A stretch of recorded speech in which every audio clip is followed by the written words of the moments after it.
Premature birth is the #1 killer of babies. Those who survive often face birth defects and complications that affect them for life. For hundreds of thousands of families in the United States, this is the hardest thing they will ever have to face. And it's even harder on the baby. March of Dimes is providing education and support to families and funding life-saving research to give every baby a fighting chance. You can help. Do something today. Give them tomorrow at marchofdimes.org/tomorrow. See that cute little dog in the pet store window? Chances are it came from a puppy mill, a breeding facility that forces caged, neglected, and often sick dogs to churn out puppy after puppy to be sold for profit. Meanwhile, millions of wonderful, healthy pets end up in animal shelters. This leads to the killing of more than 9,000 by the end of today. But with one simple choice, you can help, just by deciding to adopt instead of purchase your next pet. Animal shelters are full of amazing pets looking for a home. When you adopt your new best friend, not only are you saving a life, you're taking a stand against puppy mills. When your friends see the smart choice and impact you've made, they adopt their next pet and share with 5 of their friends, who share with 5 more. Before long, thousands get involved. Pet stores stop selling dogs from puppy mills, and even more lives are saved. And with your help, we can save them all. Visit bestfriends.org/puppymills to learn more. It's Thursday night, and you're grabbing drinks with some friends. Started off with a pitcher for the table, which quickly becomes 2. There's pool. And there's the photo booth. All right, everybody squeeze in. Say cheese! Followed naturally by an order of wings. And another. Can we get some extra ranch sauce? Then there's the ceremonial nightcap. So what are we doing this weekend? And lastly, it's back to the car, which, if you're buzzed,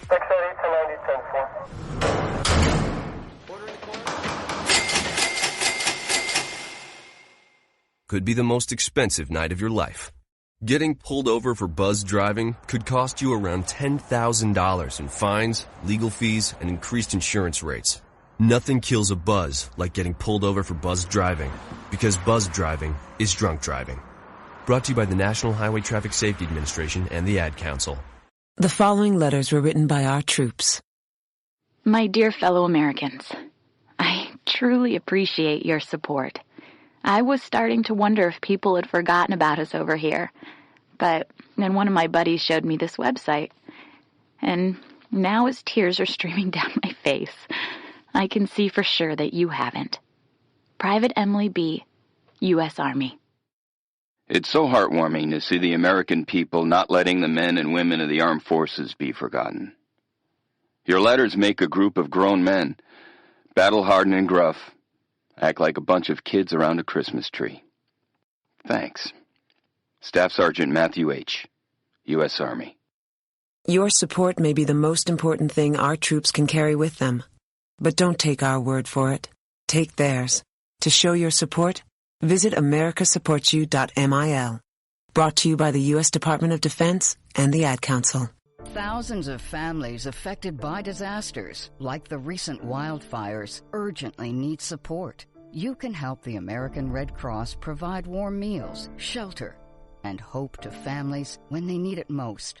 Please donate today to Red Cross Disaster Relief to help people affected by disasters, big and small. Go to redcross.org or call 1-800-RED-CROSS today. Your support is critical. We can't do it without you. Every day, the men and women of the United States Marine Corps demonstrate their commitment to defend the American way of life. Since 1775, we have served our nation as a force in readiness. From combat operations to humanitarian assistance in every corner of the world. No matter where the mission takes us today, or wherever our country needs us tomorrow, we always remember the land we call home. As Marines, we take a stand for each other, for our nation, for us all. The few, the proud, the Marines. Were you born from 1945 to 1965? People born during these years are 5 times more likely to have hepatitis C. So even if you try to eat right, exercise, and take care of yourself, you could still have hepatitis C, a serious disease that's a leading cause of liver cancer. If you were born from 1945 to 65, you should get a blood test for hepatitis C. Treatments can cure this disease. Talk to your doctor about getting tested. A message from the CDC. Hello there, this is Nat King Cole, wishing you all a happy and a Merry Christmas. The joy of living is in the giving. So let's give lots of toys for tots. Since 1947, the United States Marine Corps has been helping Santa fill his sleigh, making happier holidays for deserving children right in your community. Go to toysfortots.org and learn how you can make a difference. The following program is closed captioned for the thinking impaired. Zinc Media. Feel the power of knowledge.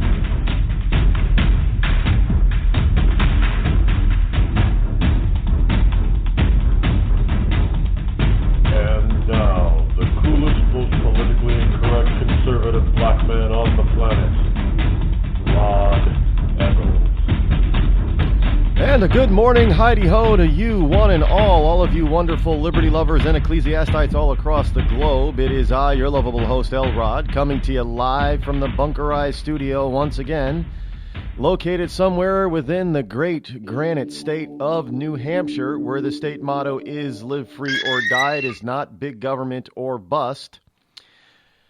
And the call-in number this morning is the same as usual, 603-835-3226. Here it is, Tuesday, January 3, in the year of our Lord 2017. So 16 days and 17 hours or something like that left to go.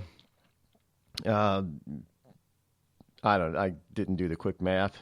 But we're getting closer, folks, before the Obamas vacate and the Trumps move in to the White House. And I know a lot of people are very excited about that.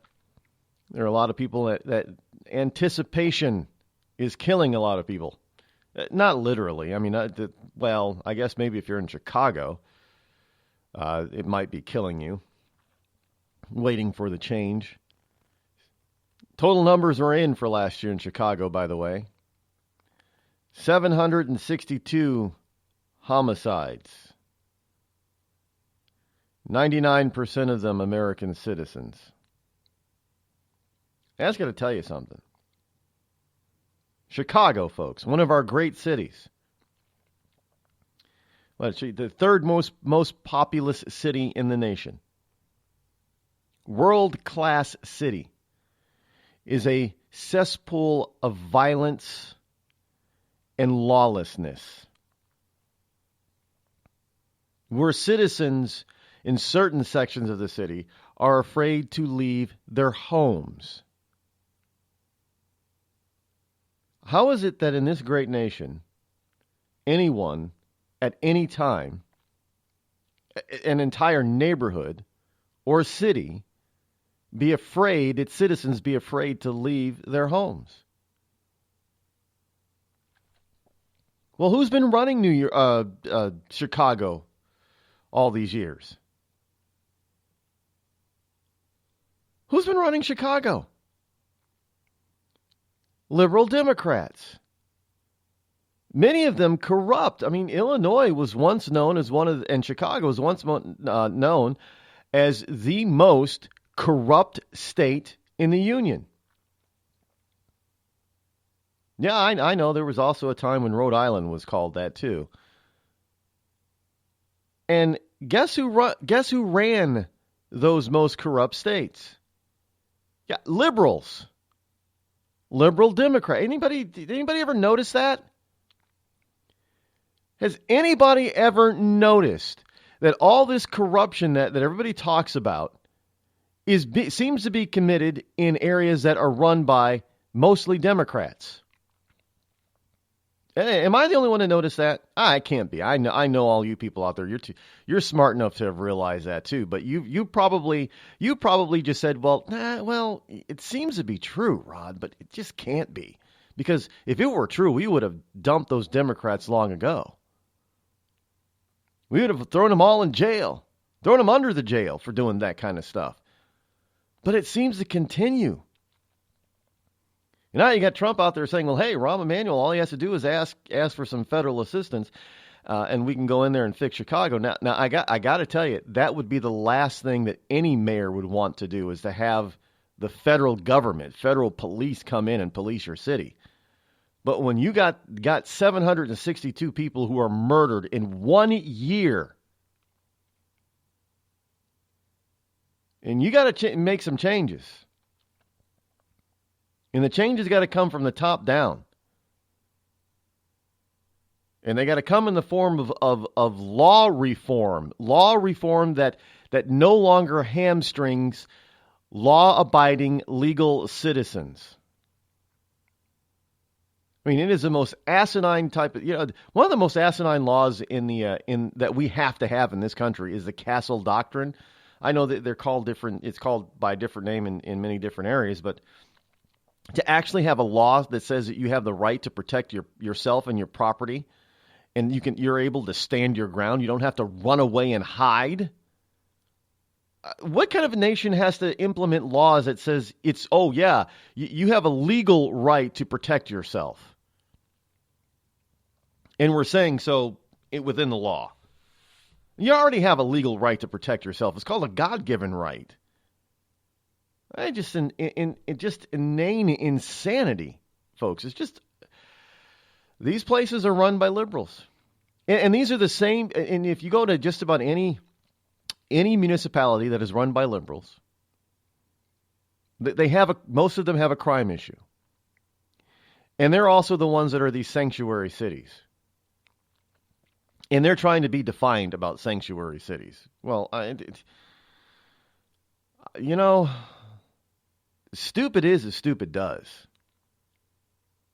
And if you run out to California, I feel really bad for the northern half of the state of California. I understand why those people want to form the state of Jefferson, because California is just a mess. It isn't. And we're talking about, what is it? The world's if it were a standalone country, what is it, like the third or fourth, top 5 economies in the world? It's the most populous state that we have, and it's probably in the worst shape than any other state in the union. Politically speaking and physically speaking, it's a mess out there. And it's only getting worse because, the Californians, they keep doubling down on stupid by electing more and more liberals, and they keep going farther and farther left. Maybe it's just me. I don't know. I don't know. Let's see. We got a call early this morning here, right off the bat. 850, you're live on the Rod Eccles Show. What you got? Well, Rod, last year I was the first one to call your show, so I had to hurry up and get on here today to keep up a New Year's tradition, bud. Good morning and Happy New Year to you. Happy New Year to you. When you take a look at the massive amount of money that moved in November 6, 2016 from the United States to Mexico, it was along the lines of $2.4 billion in 1 month, and that's a record. And you can imagine how many fees the people that own the MoneyGram and the type organizations that specialize in sending $100 ahead of time out of the country. They must have done really well. But there's so many layers of graft and Democrat corruption. And when you see that they have these cities and they make a get-up, that violence that is in the ghetto is designed to make it so that the violent offenders who would normally go to jail in our type of society that we think we have, are able to run wild and get their job done. See, Rod, if we were to go across the nation and test the use for heavy metals, because I'm sure that even if they're not being fed that drinking water through a pipe that the government runs, when they ingest their drugs, they're being chemically altered. And I think that Ben Carson would understand that better than most people. We have some deep-rooted problems, and the Democrats are so evil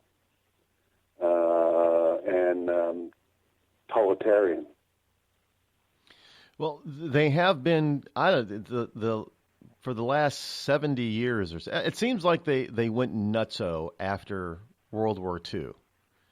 I mean, they started to really. There was a 40-year period where there was only one Democrat administration, and that was Woodrow Wilson before FDR. In that 40-year period back from FDR, only Woodrow Wilson was there, and you see what they did to the nation.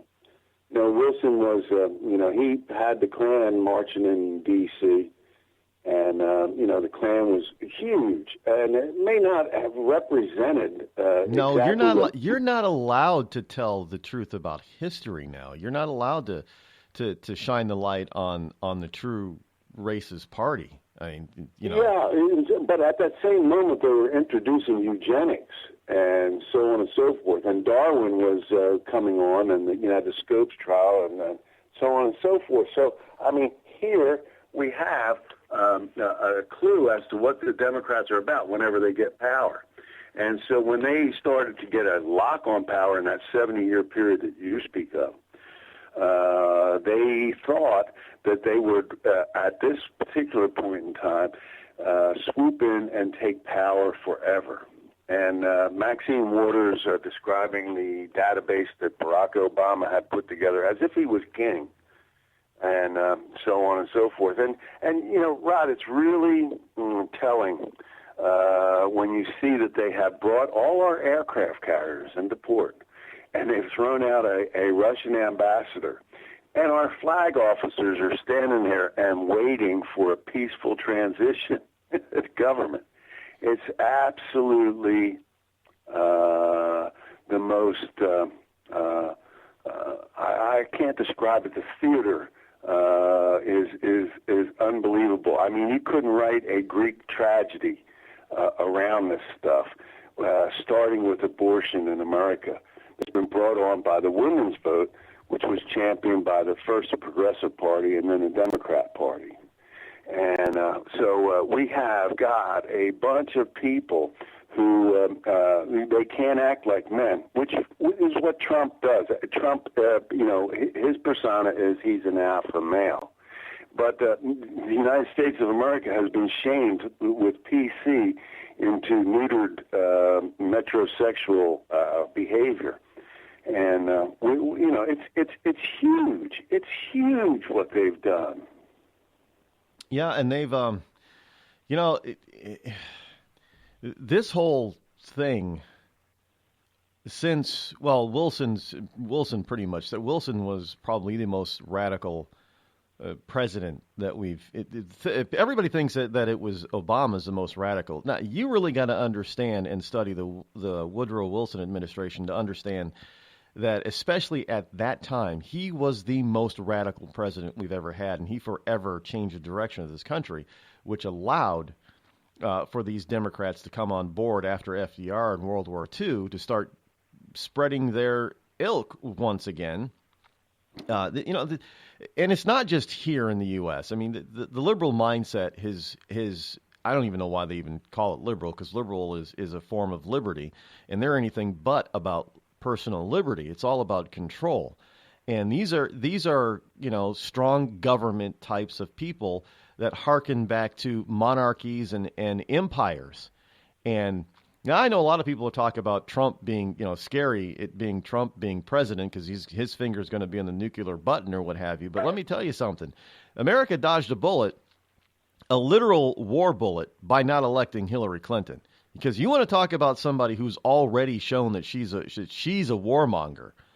And women aren't supposed to be warmongers. They're supposed to be loving and caring and nurturing and not want to send their babies off to war. This woman could care less. All she wanted was power.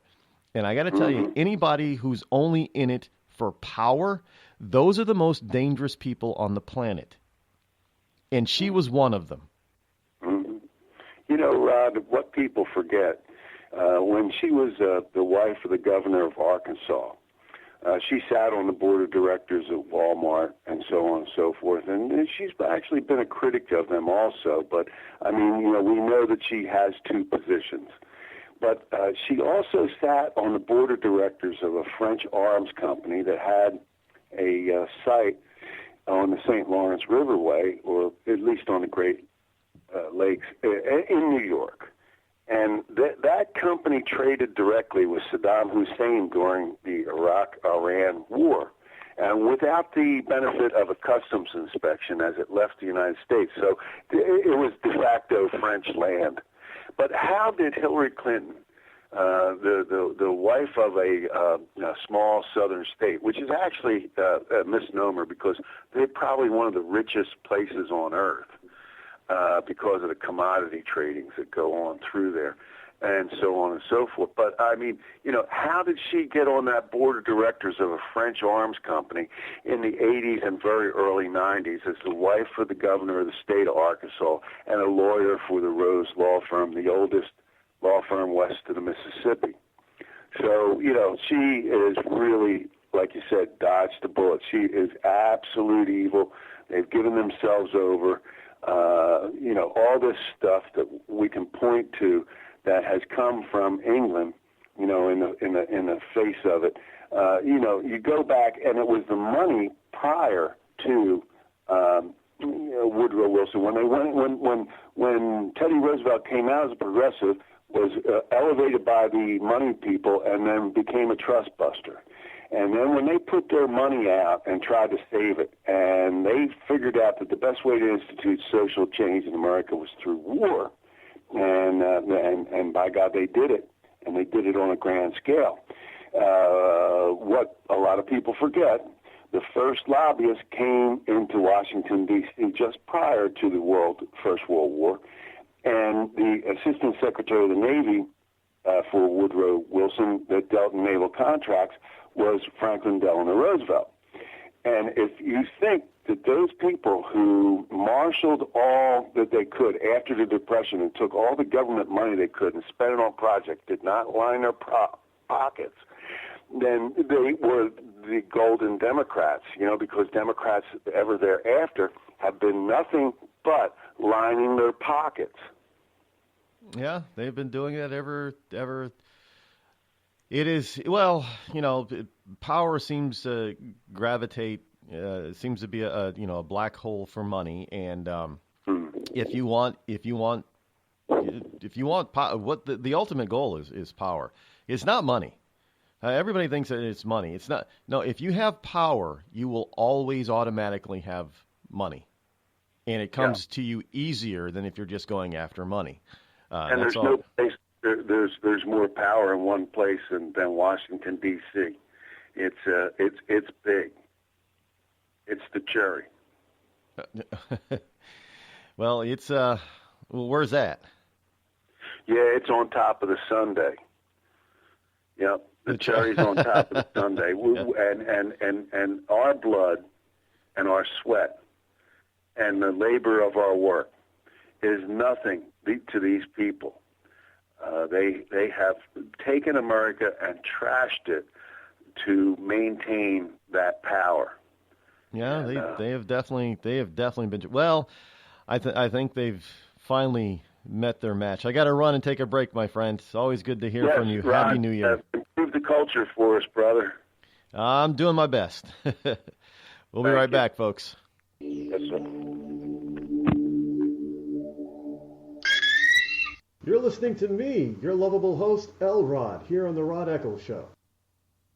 Tired of paying outrageous prices for Viagra? Well, we have great news for you. Now you can finally get Viagra at huge discounts. Healthy Man allows you to save up to $500 on Viagra. Why pay U.S. pharmacy prices of $15 per pill or more when you can get Viagra for less than $3 a pill? Call today and get 40 Viagra pills for only $99. This can cost as much as $600 at your local pharmacy. You can't afford not to call us. If you want Viagra at the lowest prices, never pay $15 a pill pharmacy prices again. Get Viagra for less than $3 a pill. Call 800-595-2614 today and save up to $500 and get 40 pills for just $99. Healthy Man is fast, easy, and affordable. Operators are waiting at 595-2614 to take your call now. Call 800-595-2614. That's 800-595-2614. Again, 800-595-2614. It started with a knock, but it wouldn't end there. What happens in the story next, many wouldn't understand, and most wouldn't believe. 5 + 2 = Perfection by Samuel Rosette Jr. is a must-read. The scriptures within are reminders of the ancient past, and yet intriguingly infuses with texts which stand on the edge of the stage of relevancy. Available online at Westbow Press, Amazon, Books A Million, Barnes & Noble, and SamuelRosetteJr.com. We've all heard of male enhancement, but now there's an expert on true male enhancement in the areas that really count. In Herb Ellis's book, Husband 2.0, Real Male Enhancement, you'll find answers to questions like, why doesn't she want to have sex? A quick start, quick results workout guide. Plus, what you can do as a side hustle to make money now. With all the great tips in this book, every man can benefit. Get the book, Husband 2.0, Real Male Enhancement, on Amazon.com. You know, a couple of weeks ago, a long-haired young person came into our bank and said to me, I bet you won't lend me money to buy an electric guitar. Well, he was making $100 a week, and he was over 18, and I said, I bet you I will lend you money to buy an electric guitar. And I did. So what happens? The punk gets busted for possession of dangerous drugs, and we're out $350. There's one thing about kids nowadays. You don't have to give them credit. Universal Bank. We trust you. About as far as we can throw you.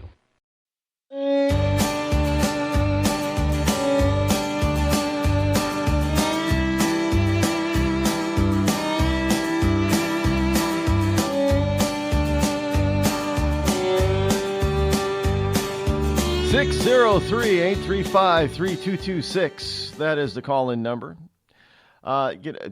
You know, one of the interesting things about power, I mean, you got to understand this. I mean, well, first, we have to clear something up. There's a lie that has been running around this planet, and the lie has been perpetrated by actually many within the Christian community. And it's not really, well, it is a lie, but it's a lie not on purpose. It's a lie based on misinterpretation. You know, the old rumor mill, how things get changed from one end to the, you know, from where it started to where it reaches your ears finally. It could mean something totally different than what was originally said. Anybody ever do that in school? We did that in like 5th grade. We did the rumor mill test, and you started, you know, first person said something and whispered in the ear of the other, and by the time it got down to the around to the 24th student, it was something totally different. But this is what happens with money. Because you have everybody out there saying that money is the root of all evil. That's not what the Bible says. And we have to get it right, because the Bible has got it dead on, as usual. It's not money is the root of all evil, because God created economies. What the truth is behind that translation is this: a love of money is a root of all kinds of evil.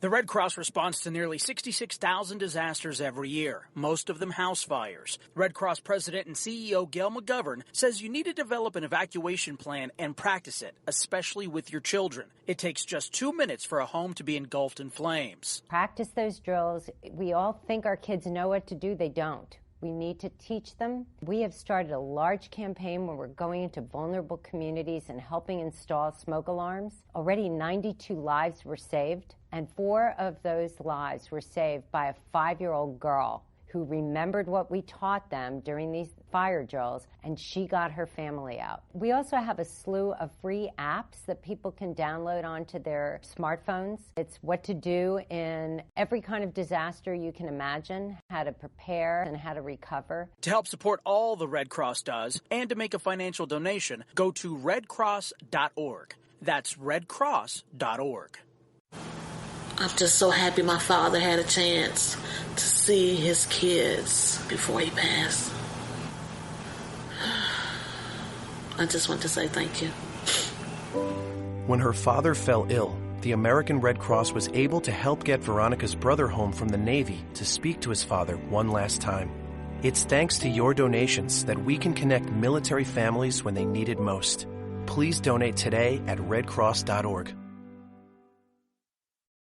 It's Thursday night, and you're grabbing drinks with some friends. Started off with a pitcher for the table, which quickly becomes 2. There's pool. And there's the photo booth. All right, everybody squeeze in. Say cheese! Followed naturally by an order of wings. And another. Can we get some extra ranch sauce? Then there's the ceremonial nightcap. So what are we doing this weekend? And lastly, it's back to the car, which, if you're buzzed,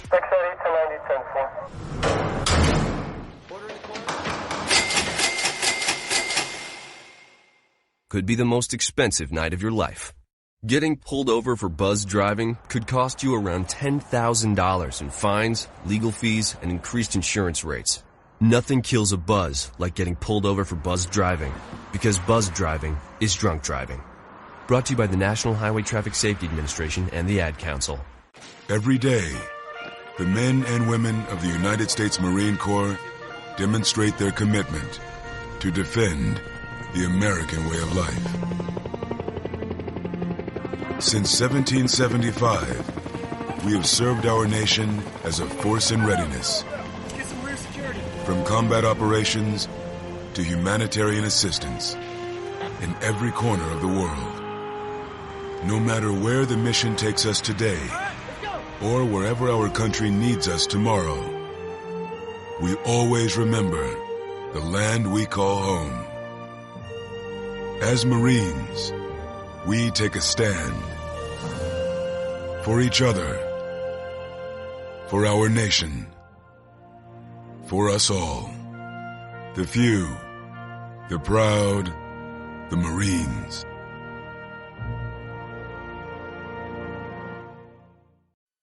I considered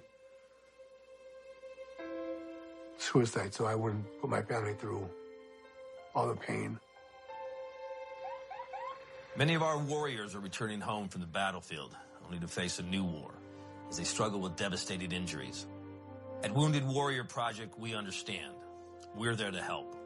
Even though you think you're broken, you're not.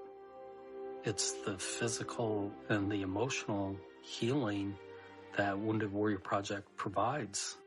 With a gift of just $19 a month, you can join Wounded Warrior Project. You'll help provide critically needed programs and services that rebuild lives. Beautiful. There you go, buddy. The ongoing needs of our wounded and their families will continue for many years to come. Now is the time to show your support. Call now or go online with your gift of just $19 a month, and we'll send you this Wounded Warrior Project blanket. It made me feel that there's people out there that care about us. After this event, we can finally maybe start to heal as a family and move forward. We need your help. The families are hurting. For many of our wounded heroes, the greatest casualty is being forgotten. That's why your gift of just $19 a month is so important. Please, call or go online right now. Warning. Listening to the Rod Eccles Show by the idiot left may cause outrage, fear, a need for safety pins and or spaces. If you experience any of these symptoms or are allergic to truth, tune in and learn something, Snowflake.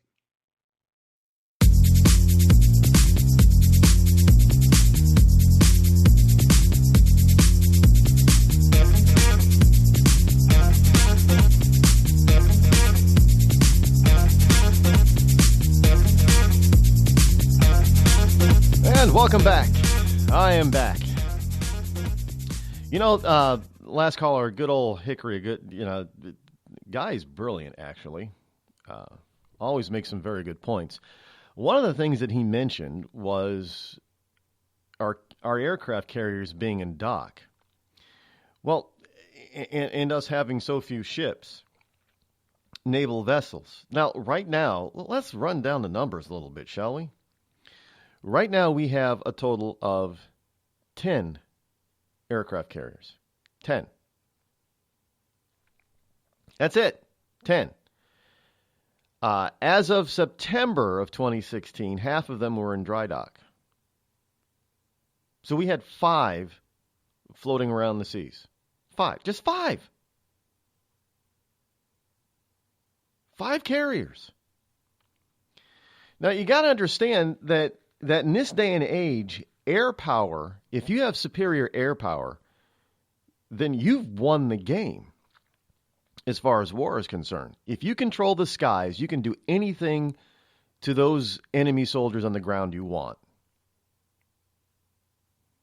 Well, I mean, we're at this half of the planet, and the planet, small as this planet has seemed to have gotten, it's still a big planet. And it still takes time and energy to fly aircraft to theaters of war that are overseas.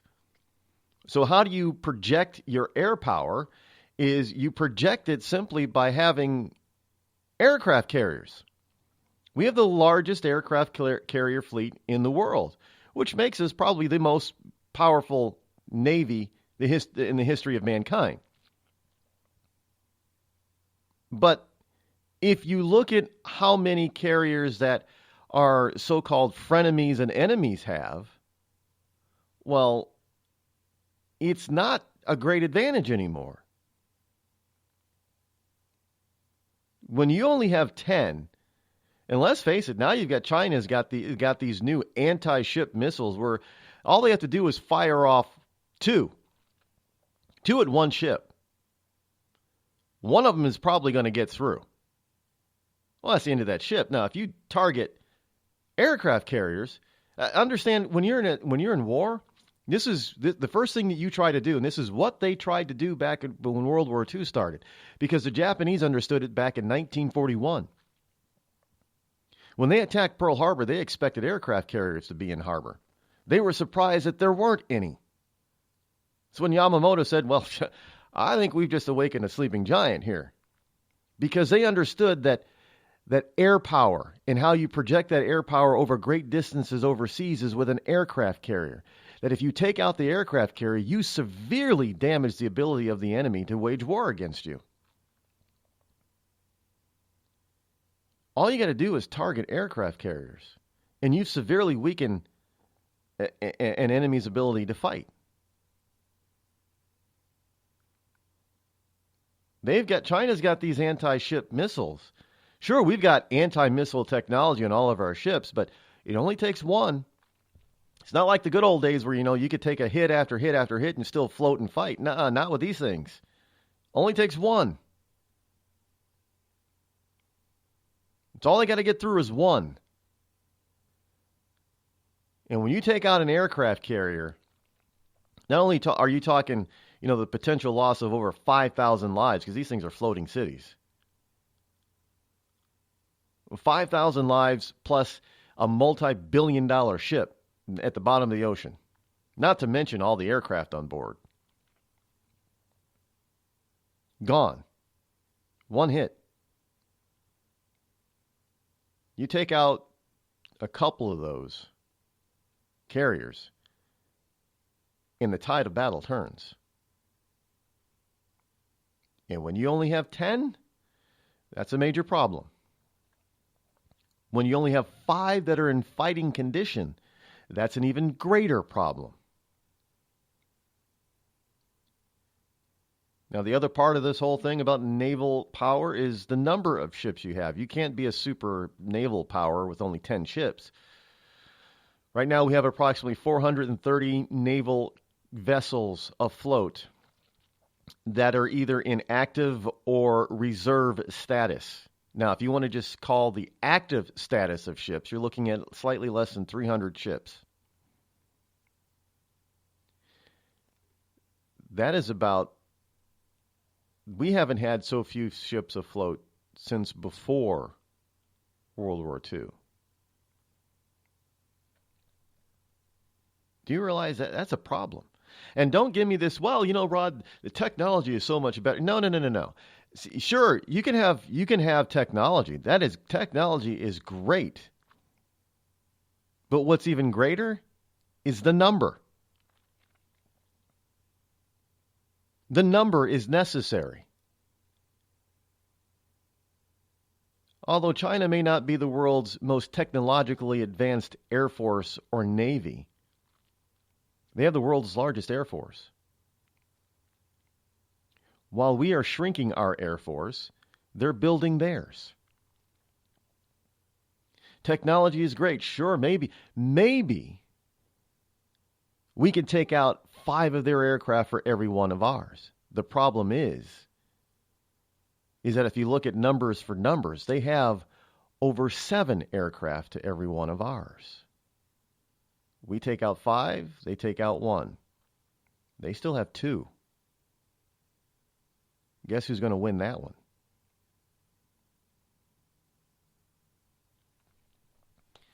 So, folks, it is imperative that we understand that you have to have Teddy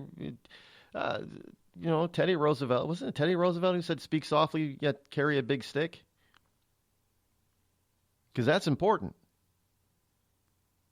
Now, let's be fair. We have what some people might classify as an aircraft carrier. We actually have 19, but those other 9 are amphibious assault vehicles, mostly used by Marines. Now, those are not true aircraft carriers because they're small.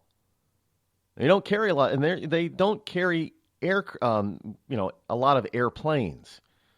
There's a bunch of copters, helicopters, and such, and reconnaissance aircraft on these things, and that's to be able to land Marines on the beach. That's their job. Their job is not to stand out in the middle of the ocean and fight. They can't do that. That takes a full-fledged aircraft carrier.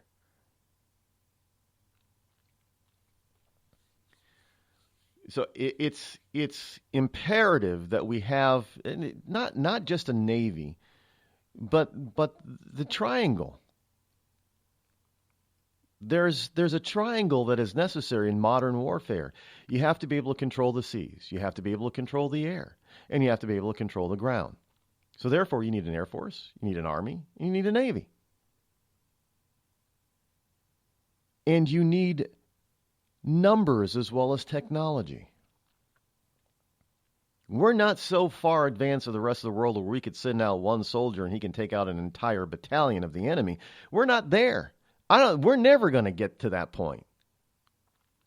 Why? Because there are other countries that understand that they need to constantly upgrade their military. There's an arms race. There's always going to be an arms race. So long as man cannot let another man live the way they want to live, there's going to be war. Plain and simple. I had this conversation over the holiday week with a friend, and we talked about the ability of man to live in peace. Now, this friend, she thought that man would never get to that point. I said, well, I kind of believe in mankind, in the goodness that there can be in mankind, that someday we would be able to get willingly an honest, an open, and a fair one world government. A la Star Trek. I said, but at the rate we're going, we're not going to get there for another 400 to 600 years. We've got to get to the point where we allow another man to live and believe as he wants to live and believe, so long as it doesn't affect you or the general population. Which would mean that, even if you're religious, it would mean that, Islam can't survive in a world like that. You can't. Any radical, extreme type of denomination or religion can. And there are some Christian denominations that believe that, we need to bring war. No, that's got to go. That's got to be rooted out of mankind. And her big point was, well, you're always going to have people that want to rule over somebody else. I said, yeah, and it's always a vast minority of people like that. Yeah, we're always going to have those people that want that kind of power, because for whatever reason, always. But it's going to take the vast majority of the rest of us to keep those kind of people in check if we're ever going to get to the point of being able to live as a peaceful planet. That may take another 400 or 600 years. Hell, I don't know if we've got 400 or 600 years. Christ may come back before then. Or, maybe God will institute Christ coming back in a different way from what we believe the Bible is telling us. It could be, maybe. Now, before people all get all weirded out by what I'm about to say, understand that, just think about it mathematically. We're not alone. Now, I don't know if any other civilization out there on one of these other planets out there could actually get here. Physics and science of it, I don't know. I don't fully understand it. But what if it is going to take an alien invasion for the planet to come together finally? That may be it. That may be it. But until then, until we get to the kumbaya, you have to live in a group of like think. That means nationalism and nations. It doesn't mean that nations have to go to war with one another. But we've got to understand that we're one human family, but we have different beliefs, different reasons for being and living, and sometimes they don't mesh. So the first step into getting to that kumbaya moment 400 or 600 years from now is for one nation not to try to usurp its beliefs and power on another. And one way to do that is to make sure of something called mutually assured destruction. That means you don't attack me, I won't attack you. But if you attack me, I will put a hurting and whooping on you. That's the way it works. It's the way it's always worked. But you can't put a whooping and a hurting in somebody else if you have the smallest floating ready fleet since before World War II, and we all know what happened on Pearl Harbor Day, right? And trust me, if somebody were to pull that kind of a stunt today, they're not going to stop like the Japanese did and turn around and go home thinking they've won a victory. They're going to keep going. So that's not one of the things I want to talk about, because I had so much stuff here in the paper pile this morning, as usual. And my coffee's cold. I need a cigar. It's cold outside. Anybody notice that? It's cold outside. And it's going to get colder, from what I understand. If you pay attention to what they keep saying about this weather pattern, the global warming thing. Yeah, it's global warming is getting the planet so hot that we're all going to see record cold temperatures this winter season. Yeah, I know. Even y'all who are normally warm at this time of year, Texas, New Mexico, Arizona, Southern California, Florida, it's going to be a lot colder than normal. I know there are a lot of people already bundling up. By the way, did you know that the government is trying to keep warm? Did you know that the EPA has set in new standards for wood stoves? That you can't buy, like the good old Franklin potbelly stove. Oh no, you can't buy a new one. No, because they don't meet the new EPA standards. Believe it or not, folks, there was a movement to get rid of wood-fired furnaces because of the CO2 being released. And there was a movement to get rid of charcoal grills because charcoal is so terrible for the environment. Do you realize that that's not living in freedom? This is all liberal stuff, by the way. This is all stuff that's easily researched. You don't even, well, I'm not going to say Google it. Just Bing it or ask it or what have you. It's not difficult to find this stuff out. And it's not fake news. It's all true. All you got to do is go to the government websites and just, put in a query about certain regulations, and that stuff will start popping up at you left and right, and your eyes will pop out because you think, well, geez, I thought I lived in the land of the free.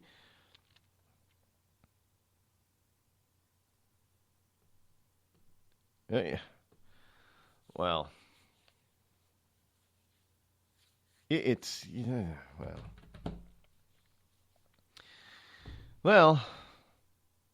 yeah, it is what it is. So if you want to fall into the category of believing any of the liberal mantra, then basically what you're allowing them to do, what you're inviting into your household, is government control at its highest form. Now, what is government control at its highest form? Totalitarianism, communism, and total and complete monarchy. And look at all the countries that have totalitarianism as their government. There isn't a single one of them that's doing well economically. Their citizenry is miserable and trying to escape. Hell, even Russia and China learned their lesson on that, and they had to loosen up the freedom chain a little bit, didn't they? Yeah, places like Cuba haven't. And look, Venezuela went the other way from freedom and towards totalitarianism. Look how well they're doing down there.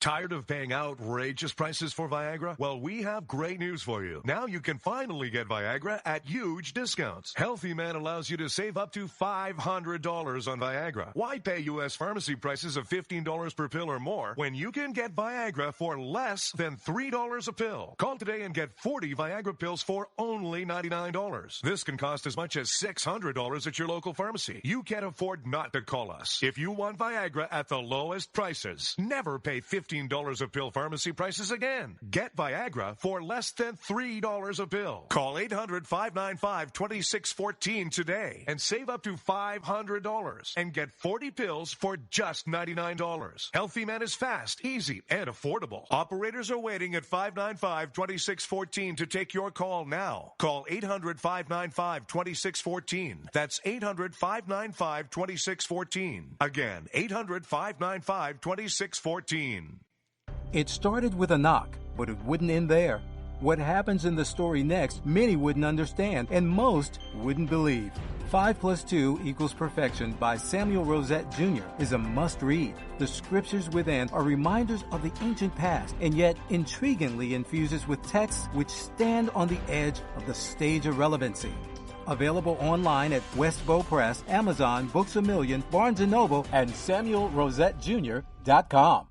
We've all heard of male enhancement, But now there's an expert on true male enhancement in the areas that really count. In Herb Ellis's book, Husband 2.0, Real Male Enhancement, you'll find answers to questions like, why doesn't she want to have sex? A quick start, quick results workout guide. Plus, what you can do as a side hustle to make money now. With all the great tips in this book, every man can benefit. Get the book, Husband 2.0, Real Male Enhancement, on Amazon.com. You know, a couple of weeks ago, a long-haired young person came into our bank and said to me, I bet you won't lend me money to buy an electric guitar. Well, he was making $100 a week, and he was over 18, and I said, I bet you I will lend you money to buy an electric guitar. And I did. So what happens? The punk gets busted for possession of dangerous drugs, and we're out $350. There's one thing about kids nowadays. You don't have to give them credit. Universal Bank. We trust you. About as far as we can throw you.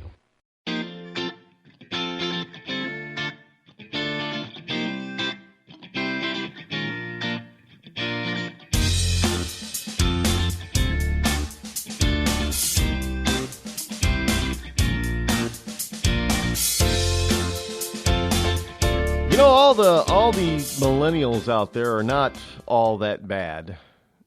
Some of them are actually out there working and trying to contribute to this great nation and this economy, and many are not. You know, they're stuck playing video games.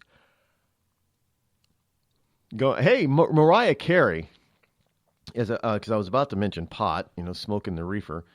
Hey, look, you want to get some millennials active in politics?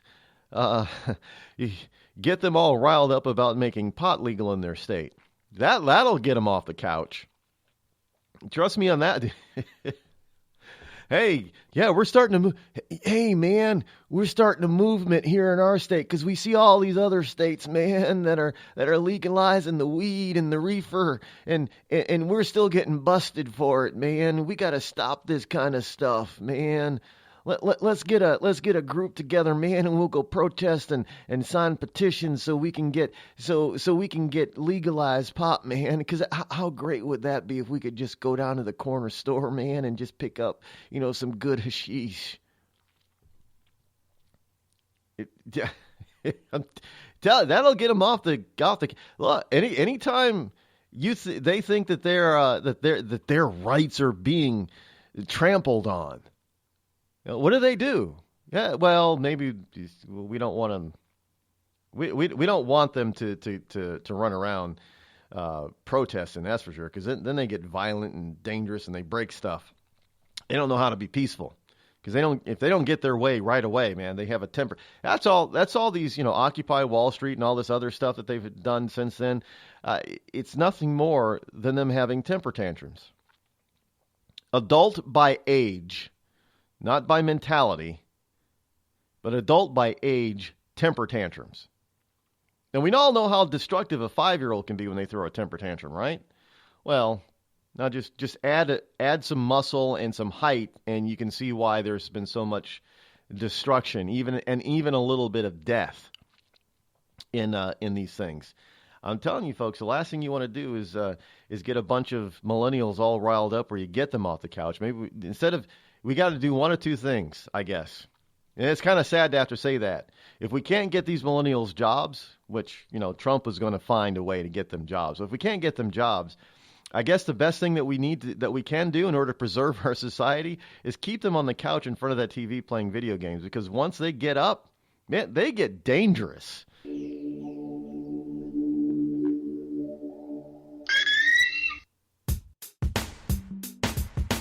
Damn, it feels good to be a Clinton. Damn, it feels good to be a Clinton. A shameless politician always plays her cards right. Got a crew for the fight on the airwaves.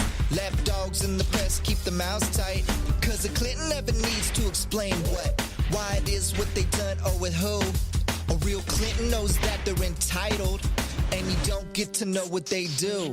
What difference does it make? For Clinton, what's loaded in some fat apple file? A Clinton plays the victim for promotion. A Clinton kills it off with a smile. Damn, it feels good to be a Clinton.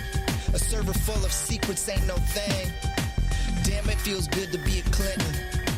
Nothing ever hits with the sting.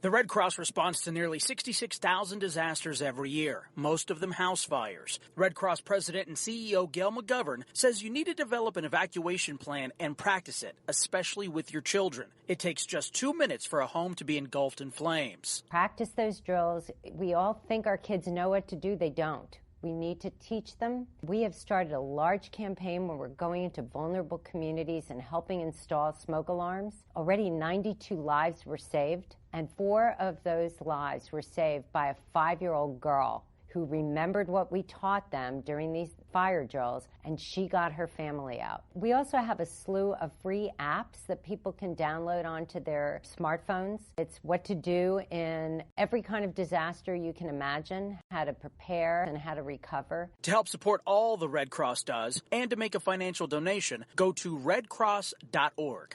That's redcross.org.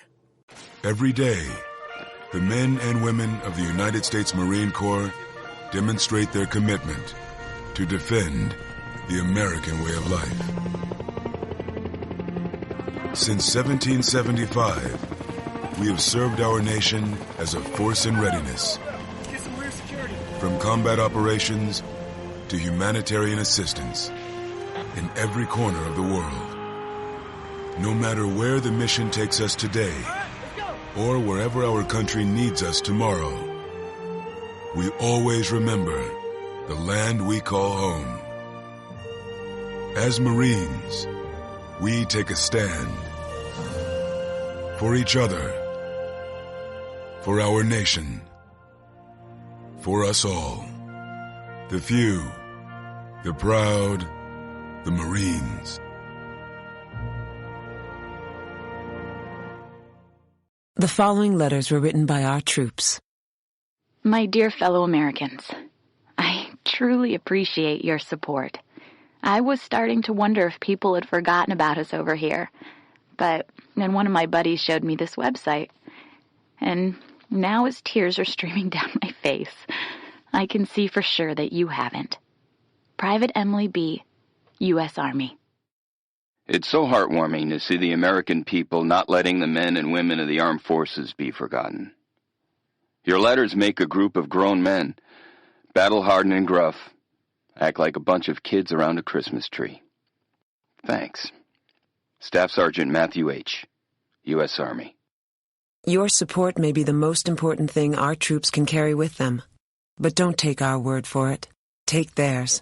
To show your support, visit americasupportsyou.mil.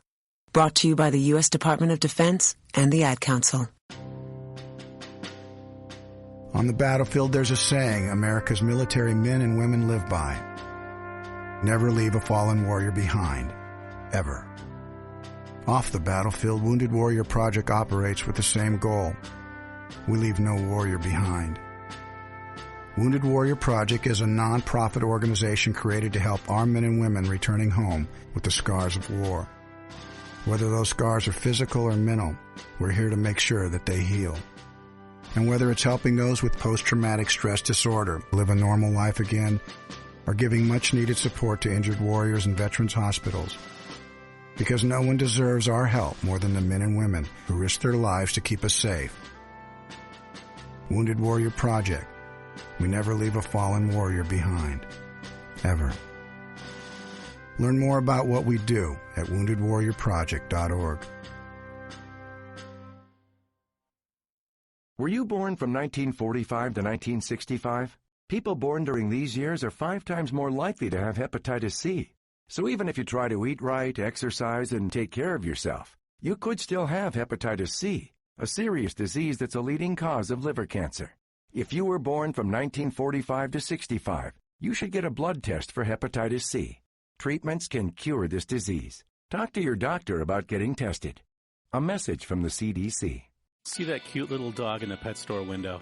Chances are it came from a puppy mill, a breeding facility that forces caged, neglected, and often sick dogs to churn out puppy after puppy to be sold for profit.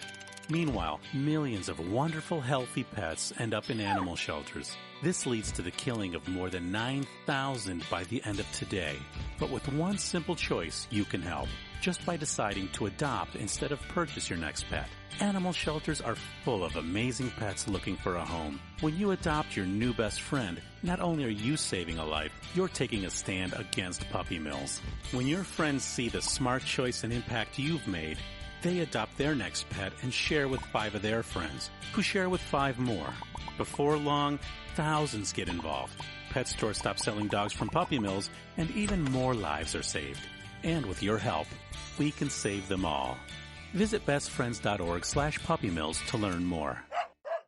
Thousands of families affected by disasters, like the recent wildfires, urgently need support. You can help the American Red Cross provide warm meals, shelter, and hope to families when they need it most. Please donate today to Red Cross Disaster Relief to help people affected by disasters, big and small. Go to redcross.org or call 1-800-RED-CROSS today. Your support is critical. We can't do it without you.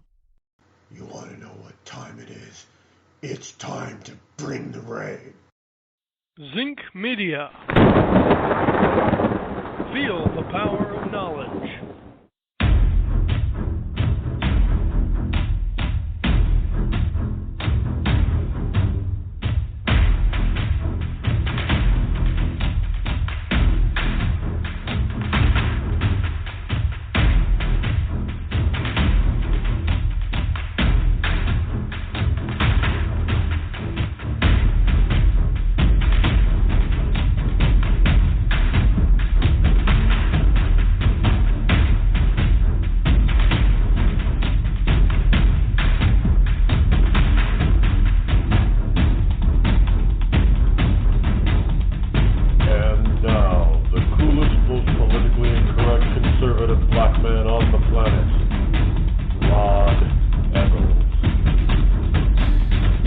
Chat room, you cracked me up. Let me tell you. What the hell is a pizza fry? Not a pizza frite. I know that's something else. But a fry that's a pizza that's a fry, or is it a fry that's a? Aren't fries potatoes? I don't. Well, okay. And eating ramen noodles raw. I know a trucker who ate those raw when he was on the road. It was like a snack. I've tried that. Yeah, they're crunchy, like potato chips, but they don't taste like potato chips. There is no. I say that they have no taste, no flavor. And somebody else, CS in the chat room, says, yeah, it does have flavor. It has taste. It tastes like cardboard. By the way, has anybody ever actually tasted cardboard? Yeah, I'm raising my hand here in the Bunker Ice studio. I've actually tried to eat cardboard, and he's probably very accurate on the flavor of uncooked raw ramen noodles tasting like cardboard. Anyway, welcome back, folks. It is I, your lovable host, Elrod, coming to you live from the Bunker Ice studio, somewhere within the great granite state of New Hampshire, where the state motto is still live free or die. It is not big government or bust. The call-in number this morning is 603-835-3226. It's 835-3226. Here it is, Tuesday, January number 3 in the year of our Lord 2007. It is a Tuesday today, and it will be all day. It'll be Tuesday until, 11:59. 59? Is that how it works? Because when it hits midnight, it's actually AM. So it's, yeah. So we'll be until midnight then when it changes to tomorrow. You ever notice that? Tomorrow never gets here. That's one of the things that one of the things I learned a long time ago. You kept saying, well, you said tomorrow. Well, it's not tomorrow, is it? Well, it is. No, it's today. Tomorrow is tomorrow. Today is today. So tomorrow gets here But it doesn't get here because tomorrow becomes today.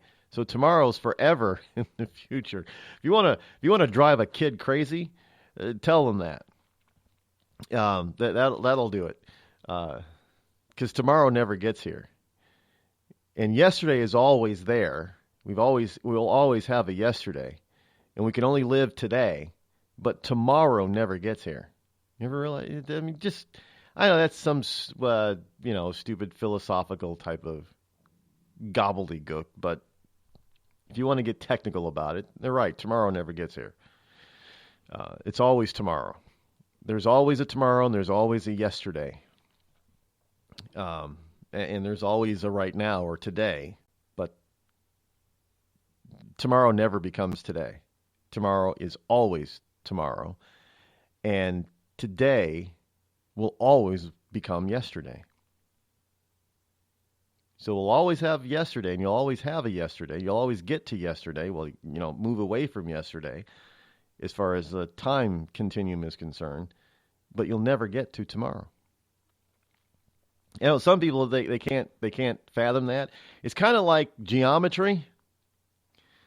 One of the things I learned about geometry while taking geometry in high school is that math is the most, geometrical math is the most illogical, logical crap you'll ever try to study in your entire life. Because, let me give you an example. What is a line?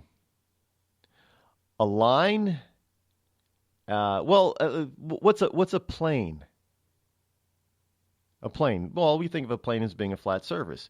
Well, in geometry, a plane has length and it has width. But a plane has no thickness. Well, a line has length, no beginning, no end, just has length, but it has no width and no thickness. And you're thinking to yourself, how the hell is that possible?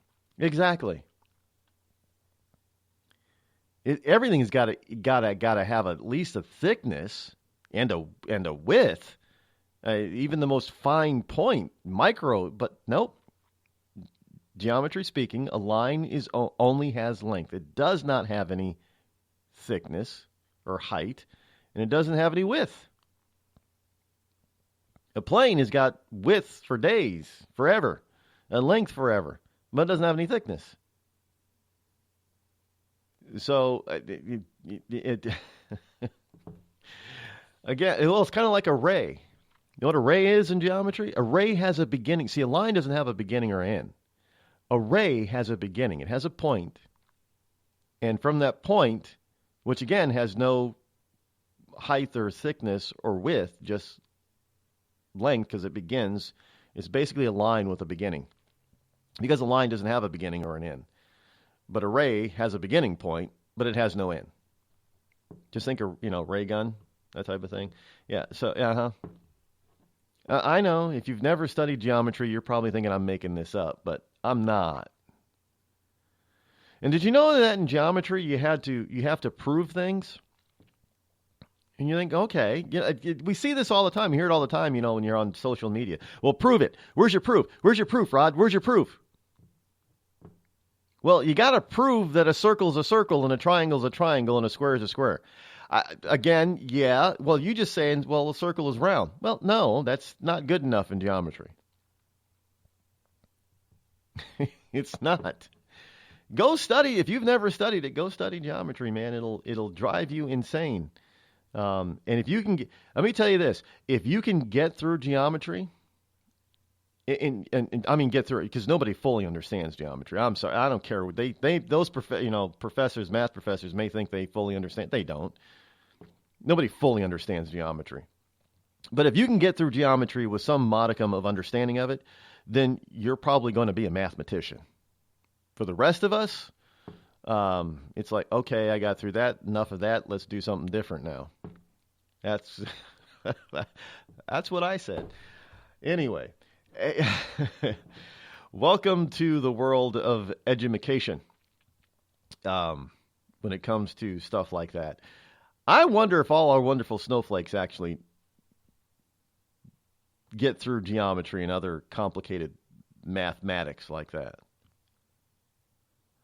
I don't know. It's hard to say because, they don't see. Have you ever watched the Andrew Dice videos on YouTube?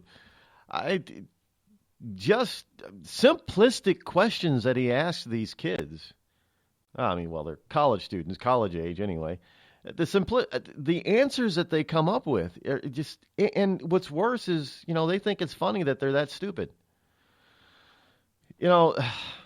There is a difference between ignorance and stupidity. Ignorance is you simply don't know something, but you can easily educate yourself on it if you wanted to. Stupid is not knowing something, thinking you know something, and don't care if you got it right or not. That's just stupid. Well, we have a teenager that obviously isn't stupid. And he's a bright spot among all these wonderful millennials.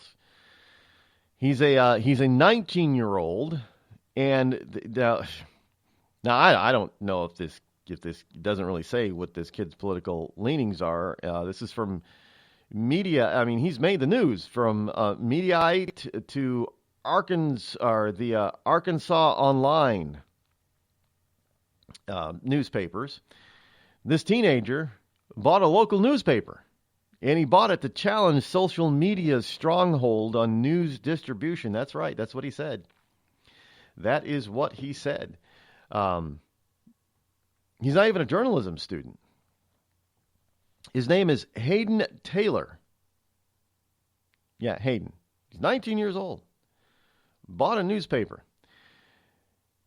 This young man, he went out and Hayden Taylor was highly affected in a negative sense about the news distribution through social media.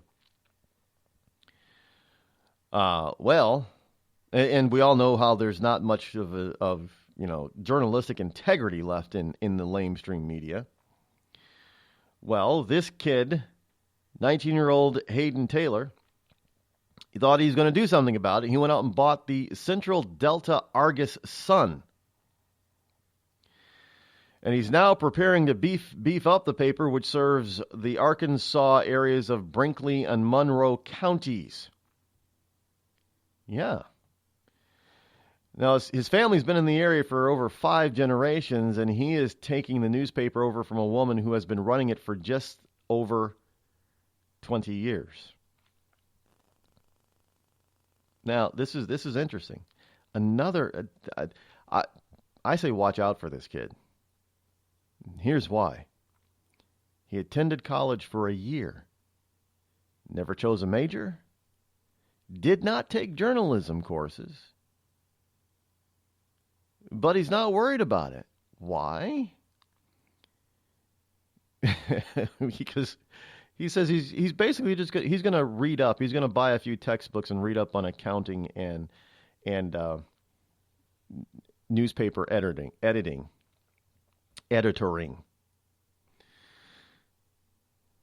He said, I think I'm more concerned about management administration and how to make the bottom line work, and that is the most important thing about a business. He's already ahead of the game. Now, he's renamed the paper to Monroe County Herald, and it plans on beginning distribution to the paper's 1,800 subscribers later this week. 19 years old. Already understands the issue with so-called fake news and this stranglehold of social media.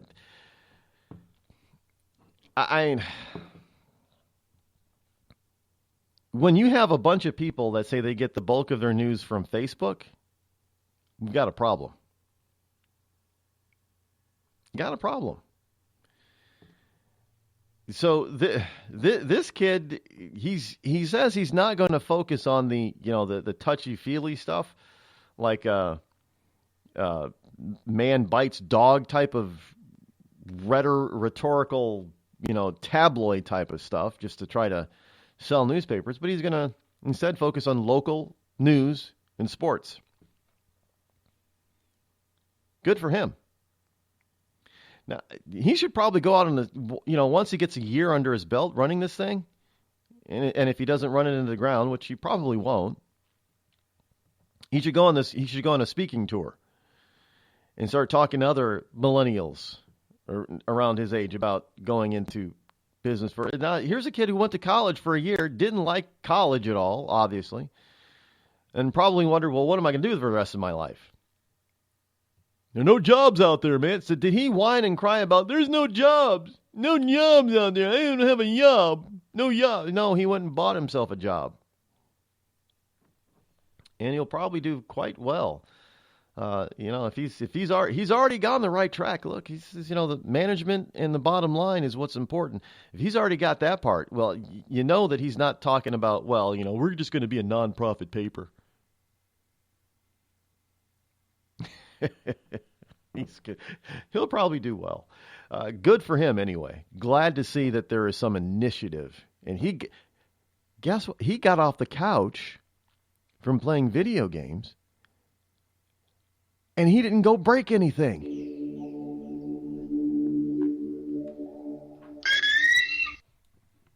You're listening to the Rod Eccles Show, the coolest, most politically incorrect, conservative black man on the planet.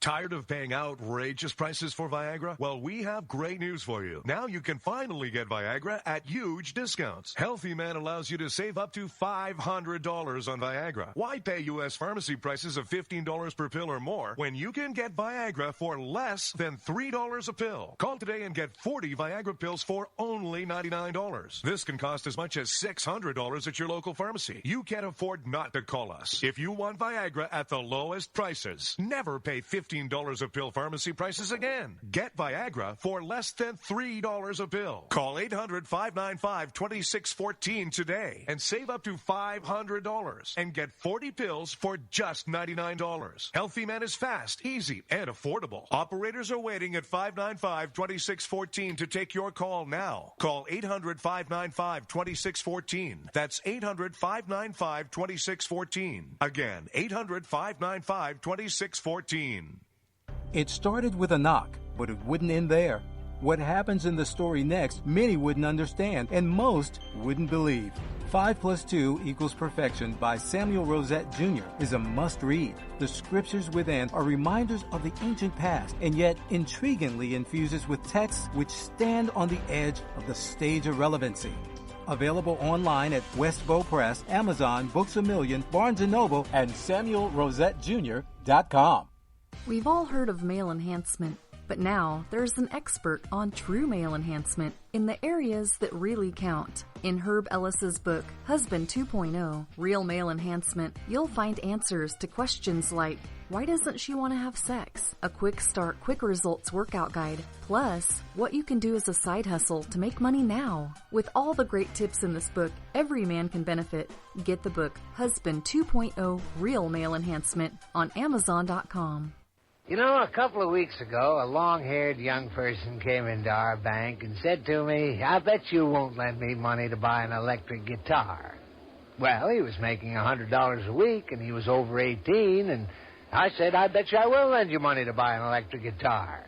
And I did. So what happens? The punk gets busted for possession of dangerous drugs, and we're out $350. There's one thing about kids nowadays. You don't have to give them credit. Universal Bank. We trust you. About as far as we can throw you.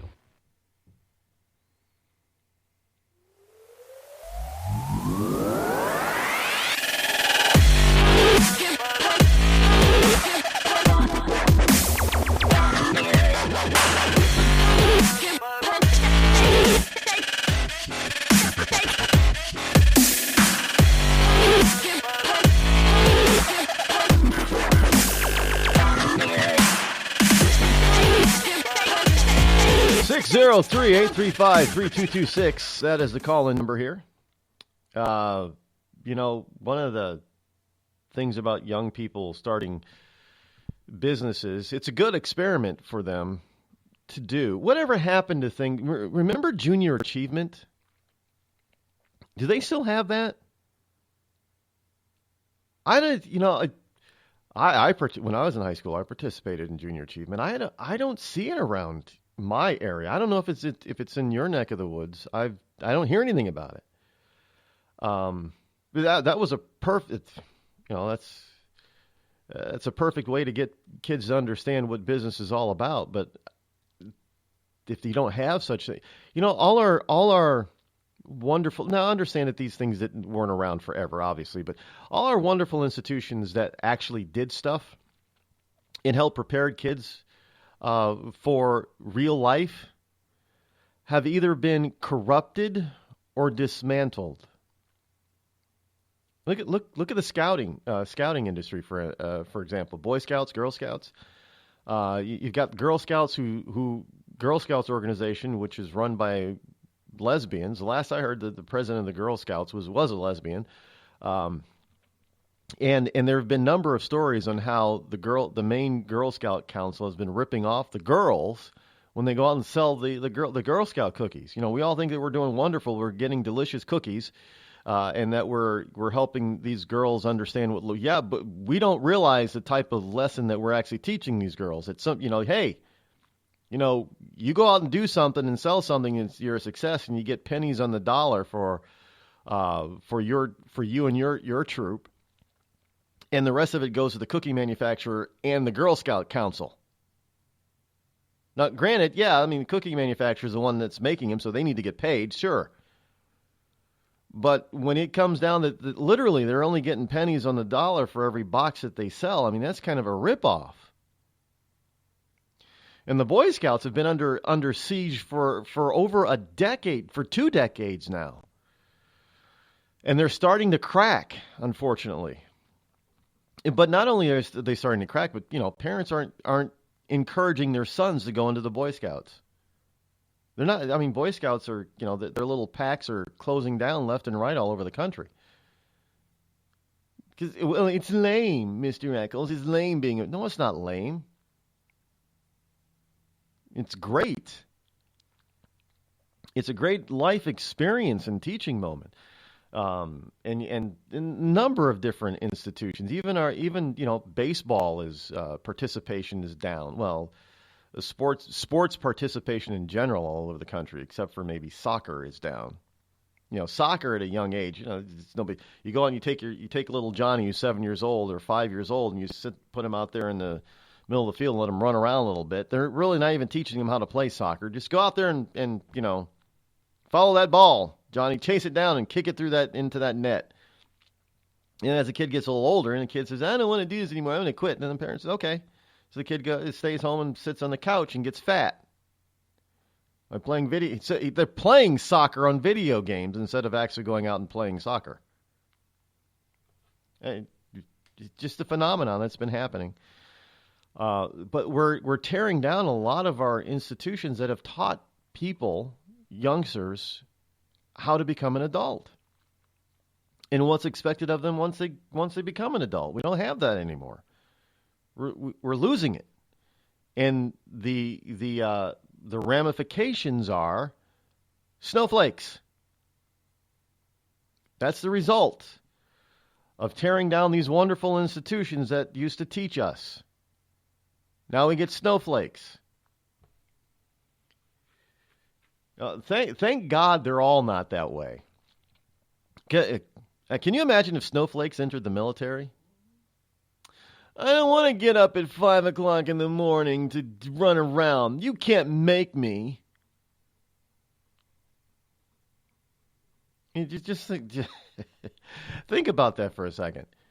We still do have a number of youngsters who understand what personal responsibility is all about, and what true service to others is all about. These wonderful college millennials think that they understand what service to others is all about. And they think service to others is by demonstrating and demanding that Donald Trump not be president. That's not service to others. Man, we've almost lost a generation.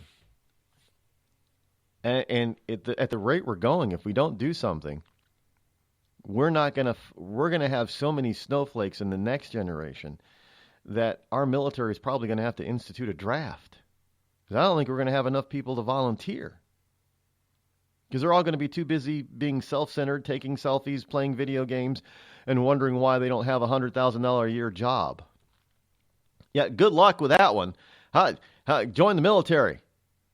Get paid less than minimum wage. Oh, I'm sure that'll go over well.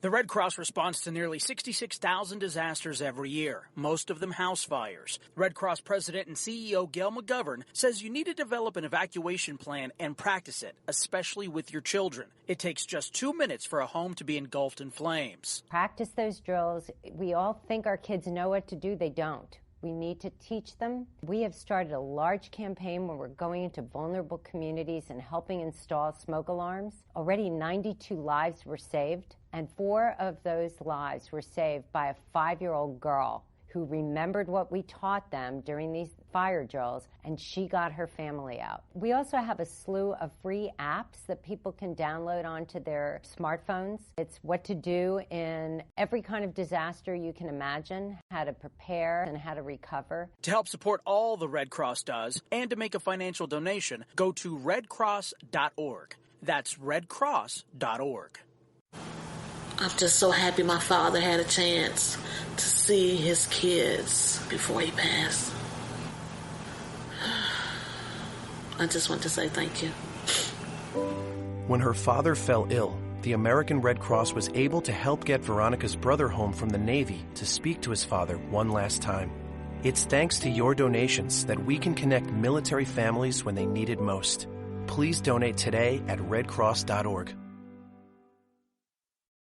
It's Thursday night, and you're grabbing drinks with some friends. Started off with a pitcher for the table, which quickly becomes 2.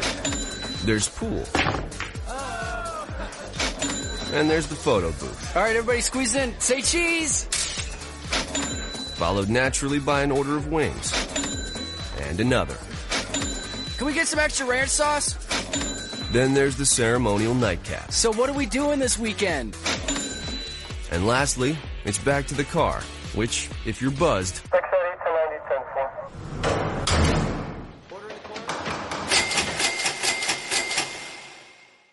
could be the most expensive night of your life. Getting pulled over for buzzed driving could cost you around $10,000 in fines, legal fees, and increased insurance rates. Nothing kills a buzz like getting pulled over for buzzed driving, because buzzed driving is drunk driving. Brought to you by the National Highway Traffic Safety Administration and the Ad Council.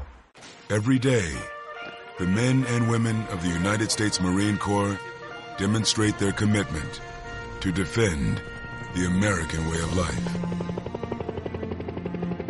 Since 1775, we have served our nation as a force in readiness.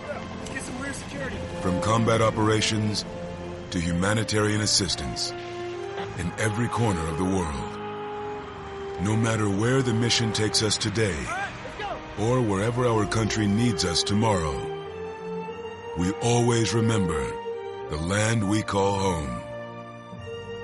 As Marines, we take a stand for each other, for our nation, for us all.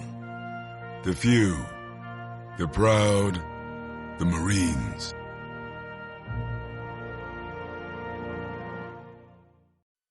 I considered suicide so I wouldn't put my family through all the pain. Many of our warriors are returning home from the battlefield, only to face a new war as they struggle with devastating injuries. At Wounded Warrior Project, we understand. We're there to help. Even though you think you're broken, you're not. It's the physical and the emotional healing that Wounded Warrior Project provides. With a gift of just $19 a month, you can join Wounded Warrior Project. You'll help provide critically needed programs and services that rebuild lives. Beautiful. There you go, buddy. The ongoing needs of our wounded and their families will continue for many years to come. Now is the time to show your support. Call now or go online with your gift of just $19 a month, and we'll send you this Wounded Warrior Project blanket. It made me feel that there's people out there that care about us. After this event, we can finally maybe start to heal as a family and move forward. We need your help. The families are hurting.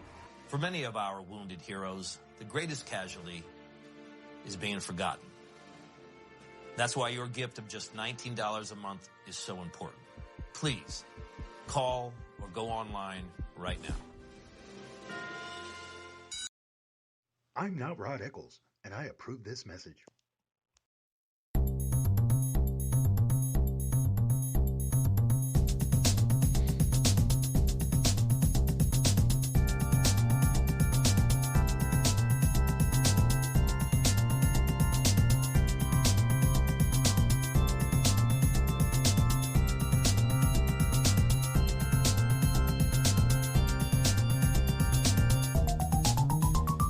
Yeah, I got a lot of energy this morning.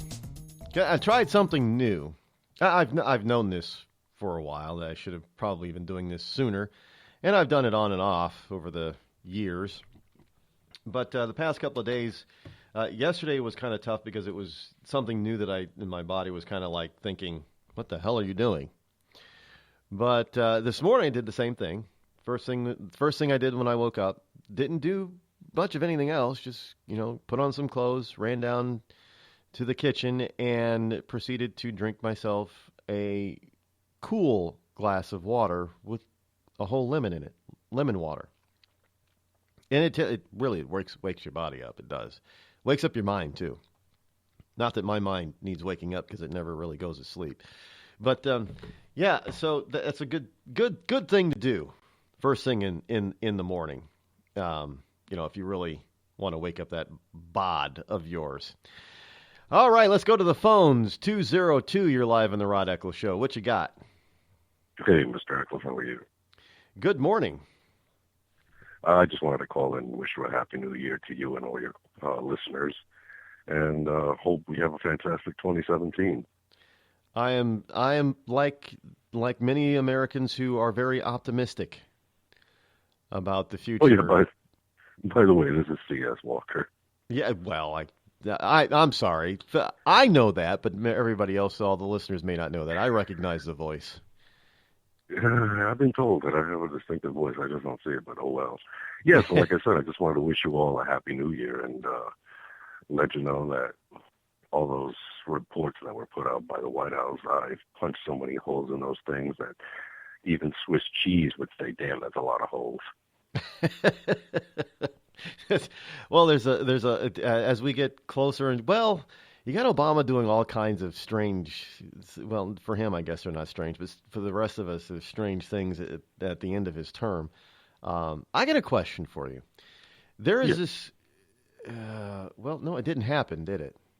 Well, never mind. I guess we missed that one. There was the theory that he was going to appoint the Supreme Court justice during that 5-minute break or so that Congress was actually adjourned, and he didn't do that. You know what? There's one thing that I've learned throughout my professional career, and that is never underestimate your opponent. When you think that they're at a level, they can either go higher or go lower. You never underestimate or overestimate your opponent. You just keep an eye on them and always expect the unexpected, because that way you'll never be surprised. And that is the one thing that I, through my entire career, I followed that rule, and, knock on wood, I'm still alive and kicking because of that rule. So as far as, President Obama is concerned, I really put nothing past him or anyone in the political realm, because I'm sorry, whether you're Democrat or Republican, socialist or, liberal, if you're involved in the political game, to you, it's exactly that, a game. And it's a game to be played, and it's a game that you make up the rules in. And decency, for the most part, in the realm of the political sphere, is a thing of the past. And these people don't play by any rules that any of us are familiar with. Now, I don't know about you, but I'm immersed in this on on a daily basis, including Sundays, even when I try to get away from it.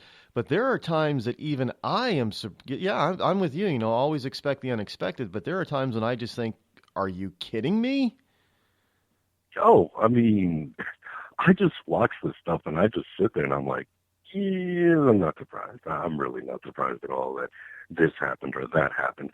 I mean, let's take a look at the audacity of the current administration telling the oncoming administration, well, you know what, don't use executive orders too much.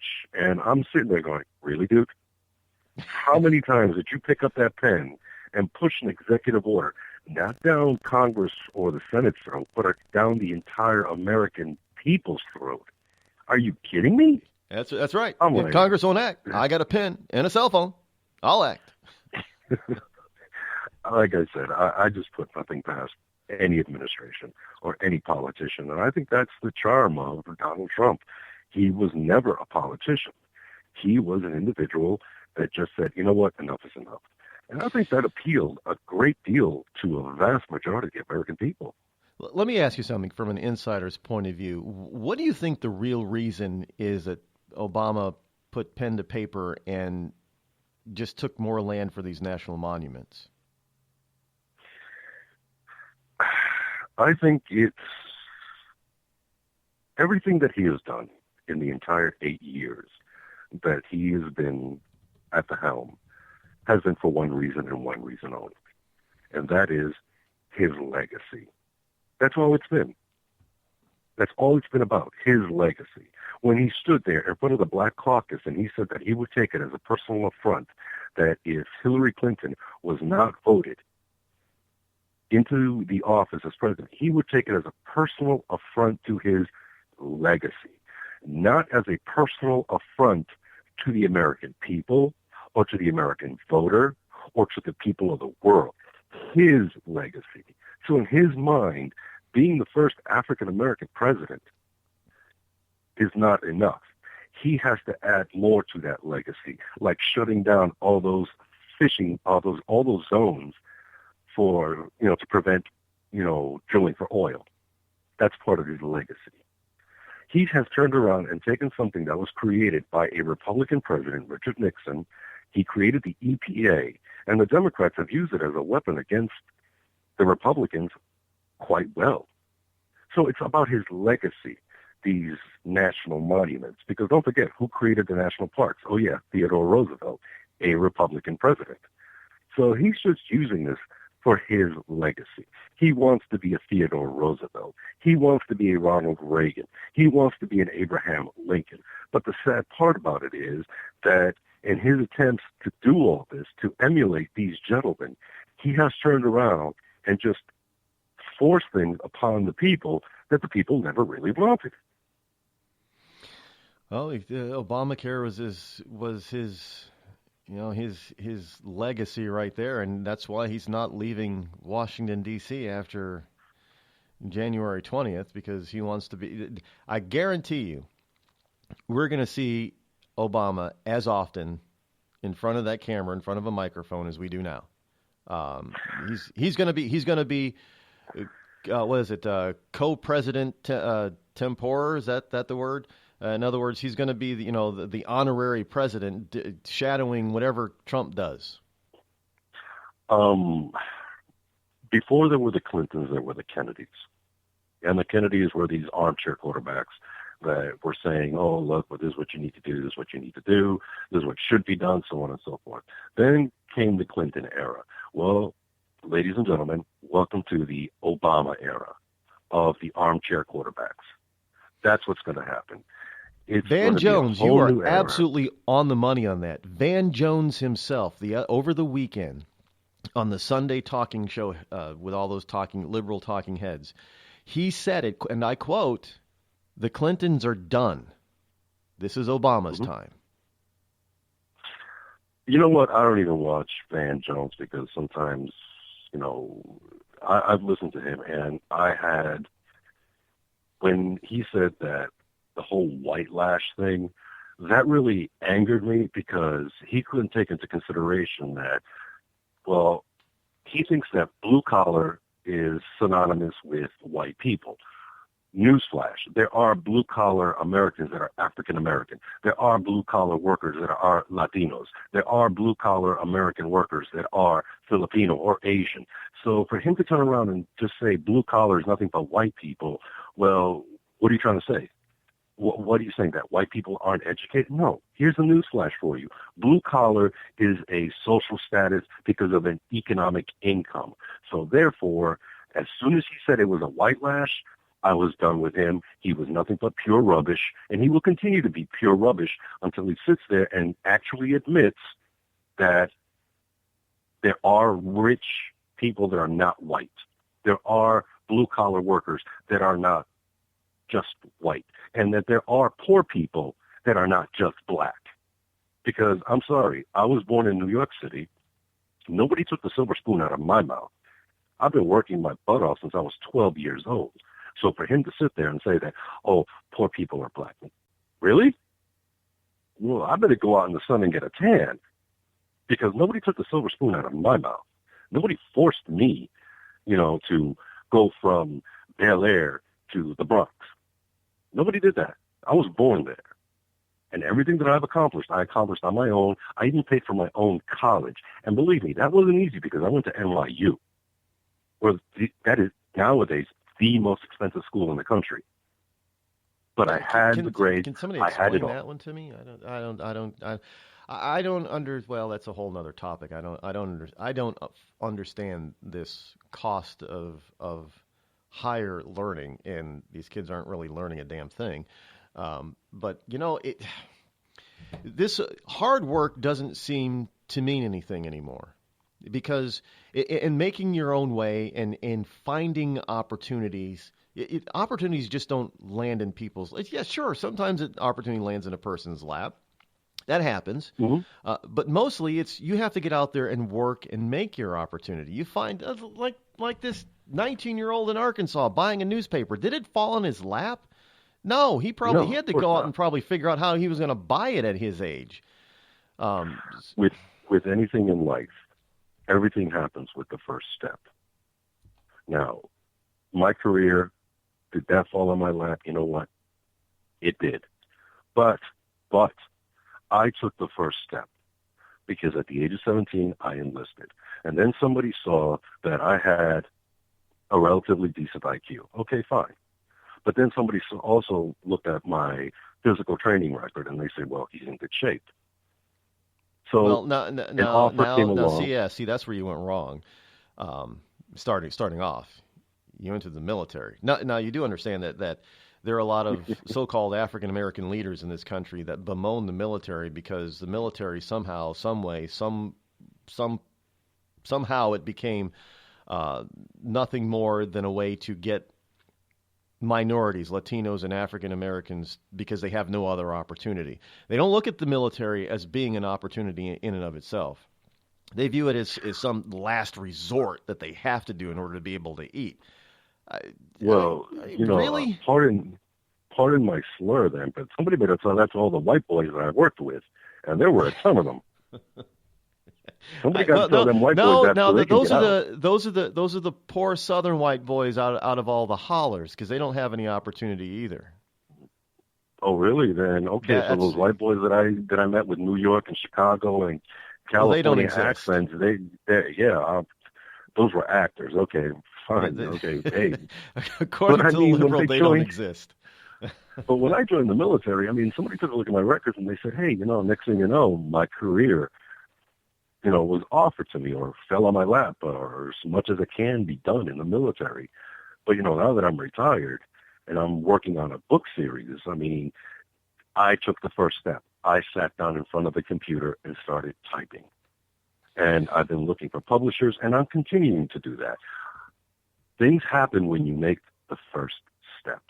Well, even though an opportunity may fall and you feel that an opportunity fell in your lap, you still had to do what? You had to get off the couch and work. You had to. Oh yeah. Believe me, when I went to jungle school, there weren't too many couches. When I went to extreme cold weather operations training, there weren't too many couches. When I went to air assault school, oh yeah, you're tired, lay down on the floor. I'm sorry. it was all physically and mentally exhausting work. But you know what? Oh, did your training sergeant hurt your feelings? Well, come on over to the safe space barracks then, right?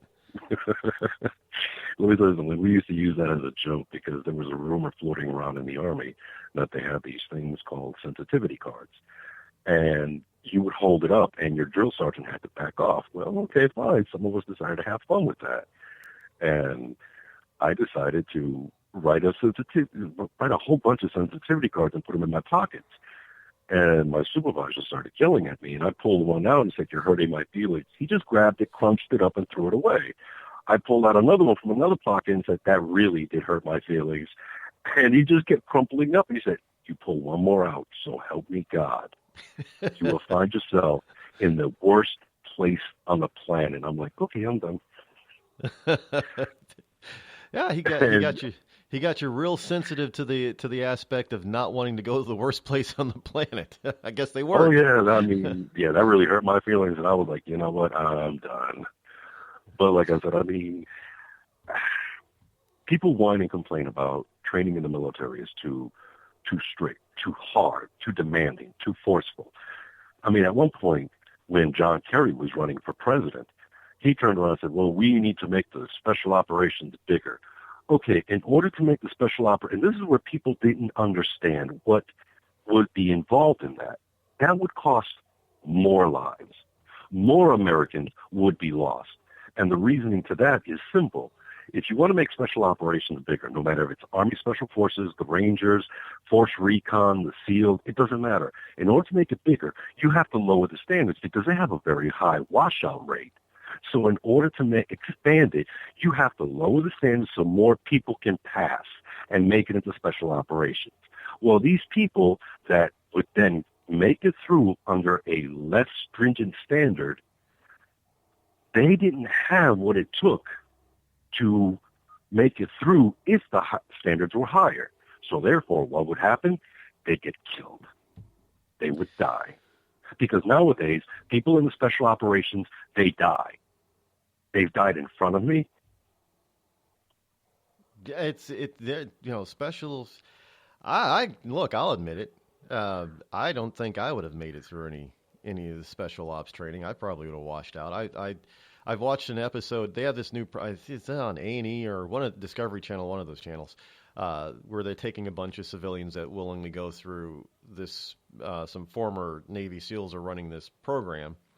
And I'm that first program, I watched all these people just drop out. I mean, granted, they're not military people. But I'm looking at knowing that is only the tip of the iceberg of what the real SEALs and Rangers go through. I'm looking at I'd wash out. I probably would. I'm not cut. It takes a special person. I mean, I give props to those guys. All you guys who go through that and made it through. I mean, that's not easy. I know that. And I'm not going to think that I'd be good enough to make it through. Maybe I would, but I probably wouldn't. Most of it is mental. It's not a case of can I make it through? It's a case of I'm going to make it through. I'm going to succeed.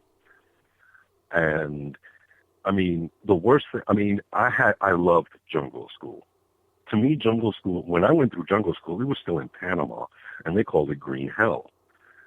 But I loved it because I enjoy the heat. I enjoy that kind of an environment.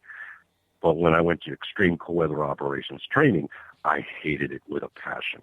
I despised it. But I had to go beyond that. I had to look at this is temporary. This pain is temporary. The end goal is what I want. And in order to get to that end goal, I have to do this. There is no shortcut to this. Because if there were a shortcut, I would die. So therefore, I got to get from point A to point B, and in between, I have to go through this, and I have to make it. I need to make it because I want to be able to survive whatever comes out afterwards. So it's all mental, and it's all teamwork as well. You have to work as a team, and you all have to have the same mentality of we're going to make it. One way or another, we're going to make it through this together. Well, thank you for your service, and I give props to anybody who even attempts to go through that, because I know it's not easy. And those who make it, they are the best of the best, and that's that. It, you know, to have such mental fortitude really shows the capabilities of the human being, in mind and body, and spirit. It really does. And I think if more of us actually trusted our mental stability more, then we'd have a lot less issues. But, you know, it's... Yeah, well, I mean, and in all honesty, I mean, we have there's one snowflake, one very famous snowflake, Bradley Manning, or whatever it's calling itself now. I have no idea. But I knew Bradley Manning. I've spoken to Bradley Manning. And the reason why Bradley Manning did what Bradley Manning did was because Bradley Manning was upset he was being deployed. Well, that's the only reason why. Because Bradley Manning did not want to deploy. Bradley Manning wanted to stay at Fort Meade and wanted to continue playing World of Warcraft. Oh, well, then he didn't work out. I am not kidding. I am not kidding. I am not joking. And I was like, say what? Time to grow you up, dude. Do what? But I'm up against the clock here, my friend. I got to run. Got to take this break. All right, you take it easy. Like I said, Happy New Year. Happy New Year, CS. Thank you very much. We'll be back, folks. Hang on.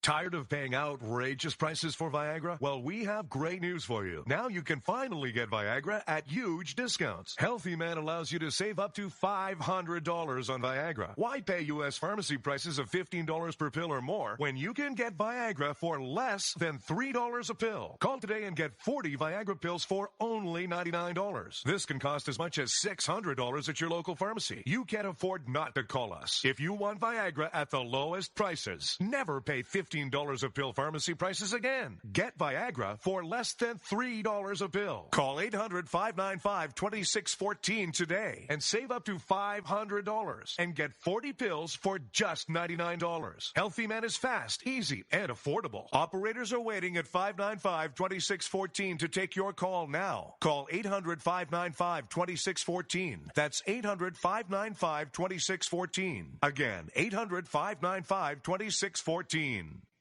It started with a knock, but it wouldn't end there. What happens in the story next, many wouldn't understand, and most wouldn't believe. 5 + 2 = Perfection by Samuel Rosette Jr. is a must-read. The scriptures within are reminders of the ancient past, and yet intriguingly infuses with texts which stand on the edge of the stage of relevancy. Available online at Westbow Press, Amazon, Books A Million, Barnes & Noble, and SamuelRosetteJr.com. We've all heard of male enhancement, but now there's an expert on true male enhancement in the areas that really count. In Herb Ellis's book, Husband 2.0, Real Male Enhancement, you'll find answers to questions like, why doesn't she want to have sex? A quick start, quick results workout guide. Plus, what you can do as a side hustle to make money now. With all the great tips in this book, every man can benefit. Get the book, Husband 2.0, Real Male Enhancement, on Amazon.com. You know, a couple of weeks ago, a long-haired young person came into our bank and said to me, I bet you won't lend me money to buy an electric guitar. Well, he was making $100 a week, and he was over 18, and I said, I bet you I will lend you money to buy an electric guitar. And I did. So what happens? The punk gets busted for possession of dangerous drugs, and we're out $350. There's one thing about kids nowadays. You don't have to give them credit. Universal Bank. We trust you. About as far as we can throw you.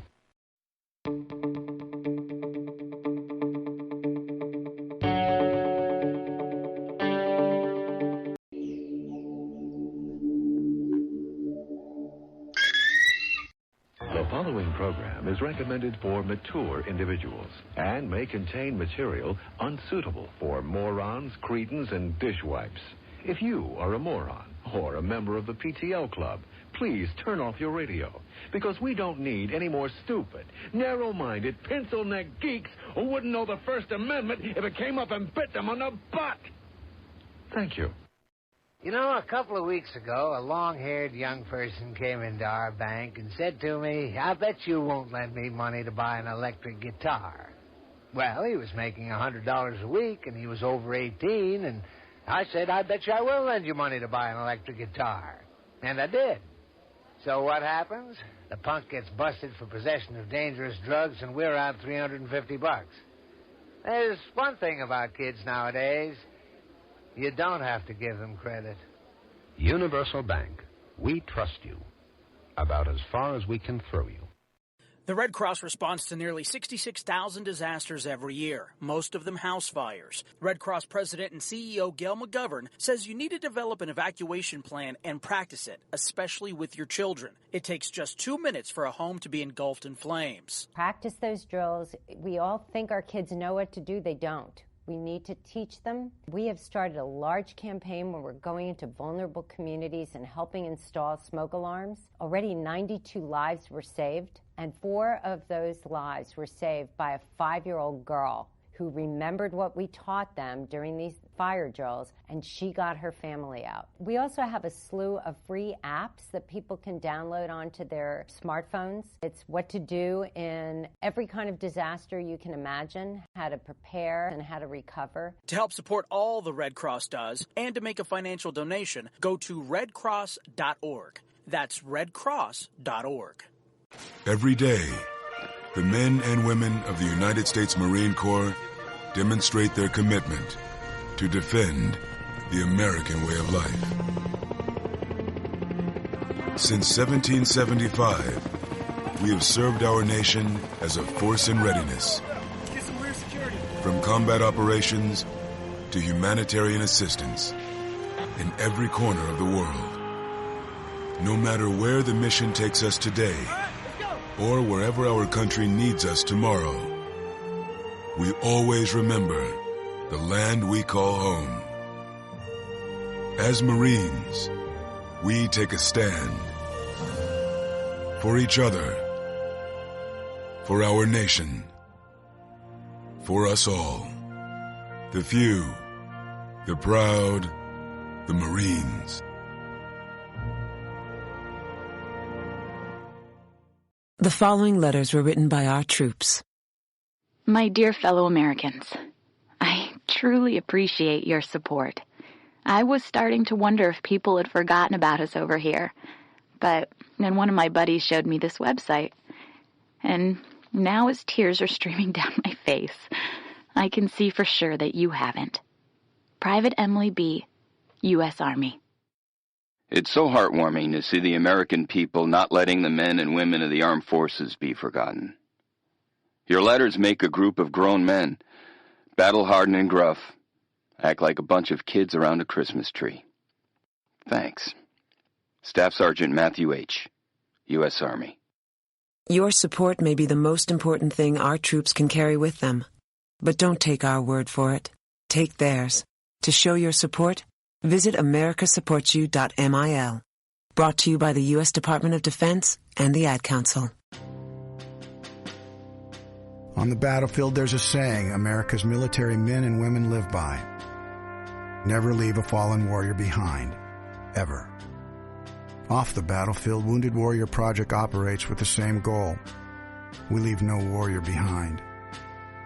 Wounded Warrior Project is a non-profit organization created to help our men and women returning home with the scars of war. Whether those scars are physical or mental, we're here to make sure that they heal. And whether it's helping those with post-traumatic stress disorder live a normal life again, or giving much-needed support to injured warriors in veterans' hospitals. Because no one deserves our help more than the men and women who risk their lives to keep us safe. Wounded Warrior Project. We never leave a fallen warrior behind. Ever. Learn more about what we do at woundedwarriorproject.org. Were you born from 1945 to 1965? People born during these years are 5 times more likely to have hepatitis C. So even if you try to eat right, exercise, and take care of yourself, You could still have hepatitis C, a serious disease that's a leading cause of liver cancer. If you were born from 1945 to 65, you should get a blood test for hepatitis C. Treatments can cure this disease. Talk to your doctor about getting tested. A message from the CDC. See that cute little dog in the pet store window? Chances are it came from a puppy mill, a breeding facility that forces caged, neglected, and often sick dogs to churn out puppy after puppy to be sold for profit. Meanwhile, millions of wonderful, healthy pets end up in animal shelters. This leads to the killing of more than 9,000 by the end of today. But with one simple choice, you can help. Just by deciding to adopt instead of purchase your next pet. Animal shelters are full of amazing pets looking for a home. When you adopt your new best friend, not only are you saving a life, you're taking a stand against puppy mills. When your friends see the smart choice and impact you've made, they adopt their next pet and share with 5 of their friends, who share with 5 more. Before long, thousands get involved. Pet stores stop selling dogs from puppy mills, and even more lives are saved. And with your help, we can save them all. Visit bestfriends.org/puppymills to learn more. Thousands of families affected by disasters, like the recent wildfires, urgently need support. You can help the American Red Cross provide warm meals, shelter, and hope to families when they need it most. Please donate today to Red Cross Disaster Relief to help people affected by disasters, big and small. Go to redcross.org or call 1-800-RED-CROSS today. Your support is critical. We can't do it without you. You want to know what time it is? It's time to bring the rain. Zinc Media. Feel the power of knowledge.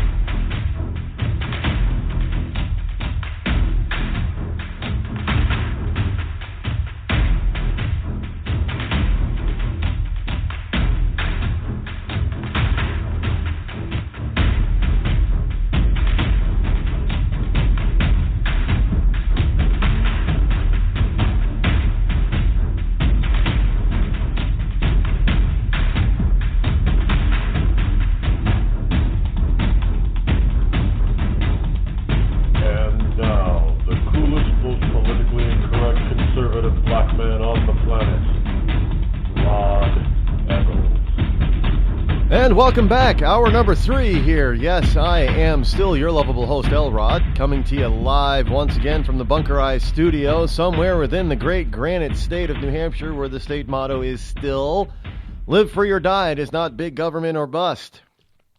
And yeah, I checked again this morning, by the way. I failed to mention that earlier, but I did, and it hasn't changed. It's still live free or die. Call-in number is 603 is the area code, 603-835-3226. You can utilize that number to reach moi. A little bit of French lingo to make the show more classy. Yeah, you ever notice how whenever we want to, if you ever want to make something sound classy, then you use French, right? It isn't, the Lâcher whatever, Lâcher Dubois. It sounds classy. So we say it in French.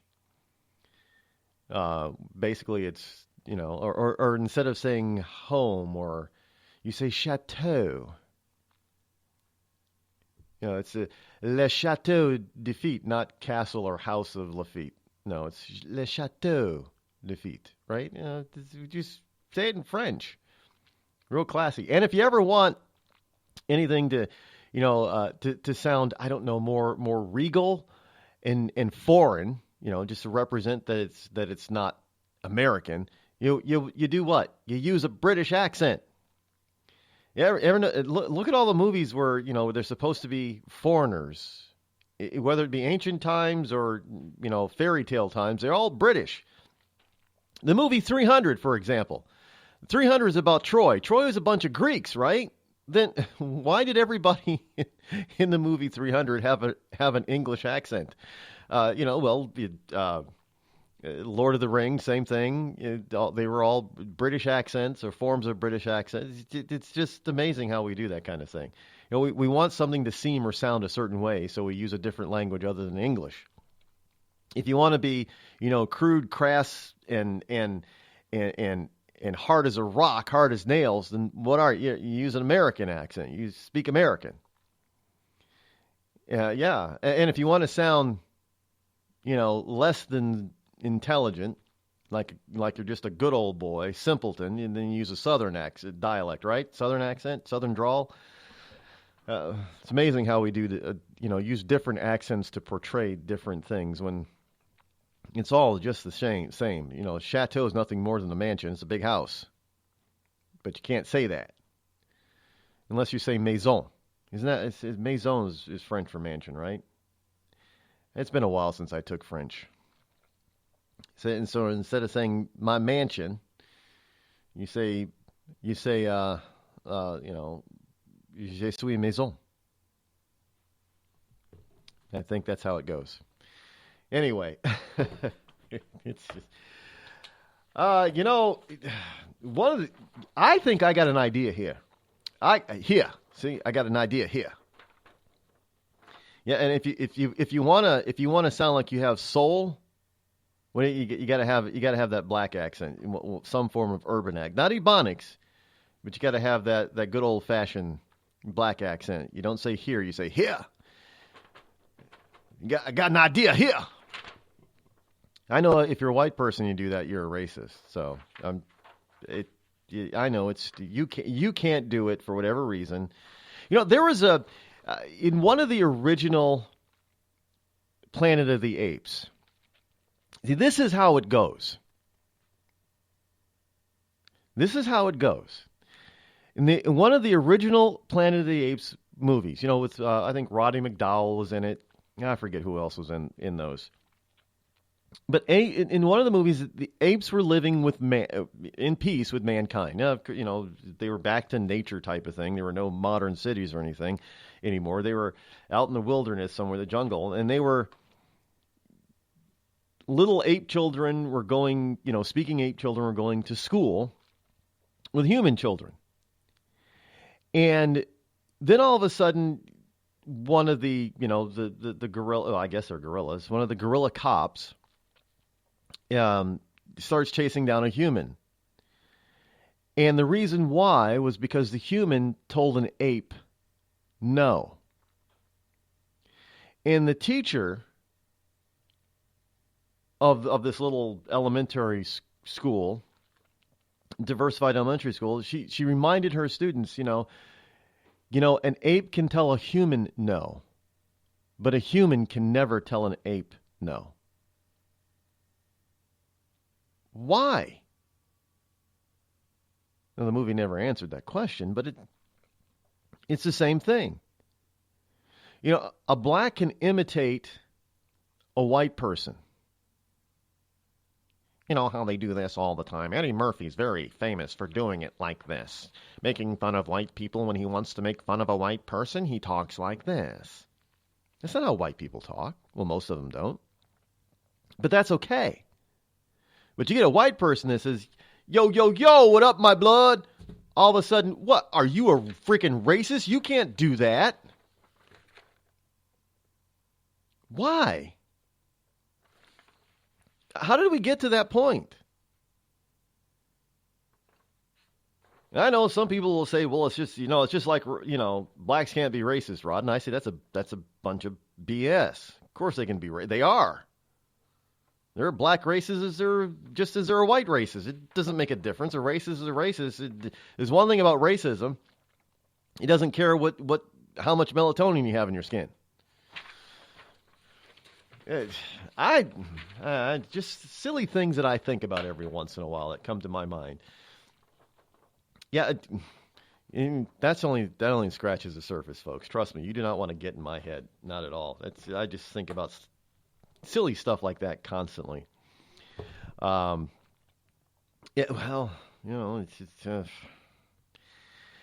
anywho. Speaking of not being able to do certain things and say certain things, University of Kansas. Now, folks, if you have a college age student,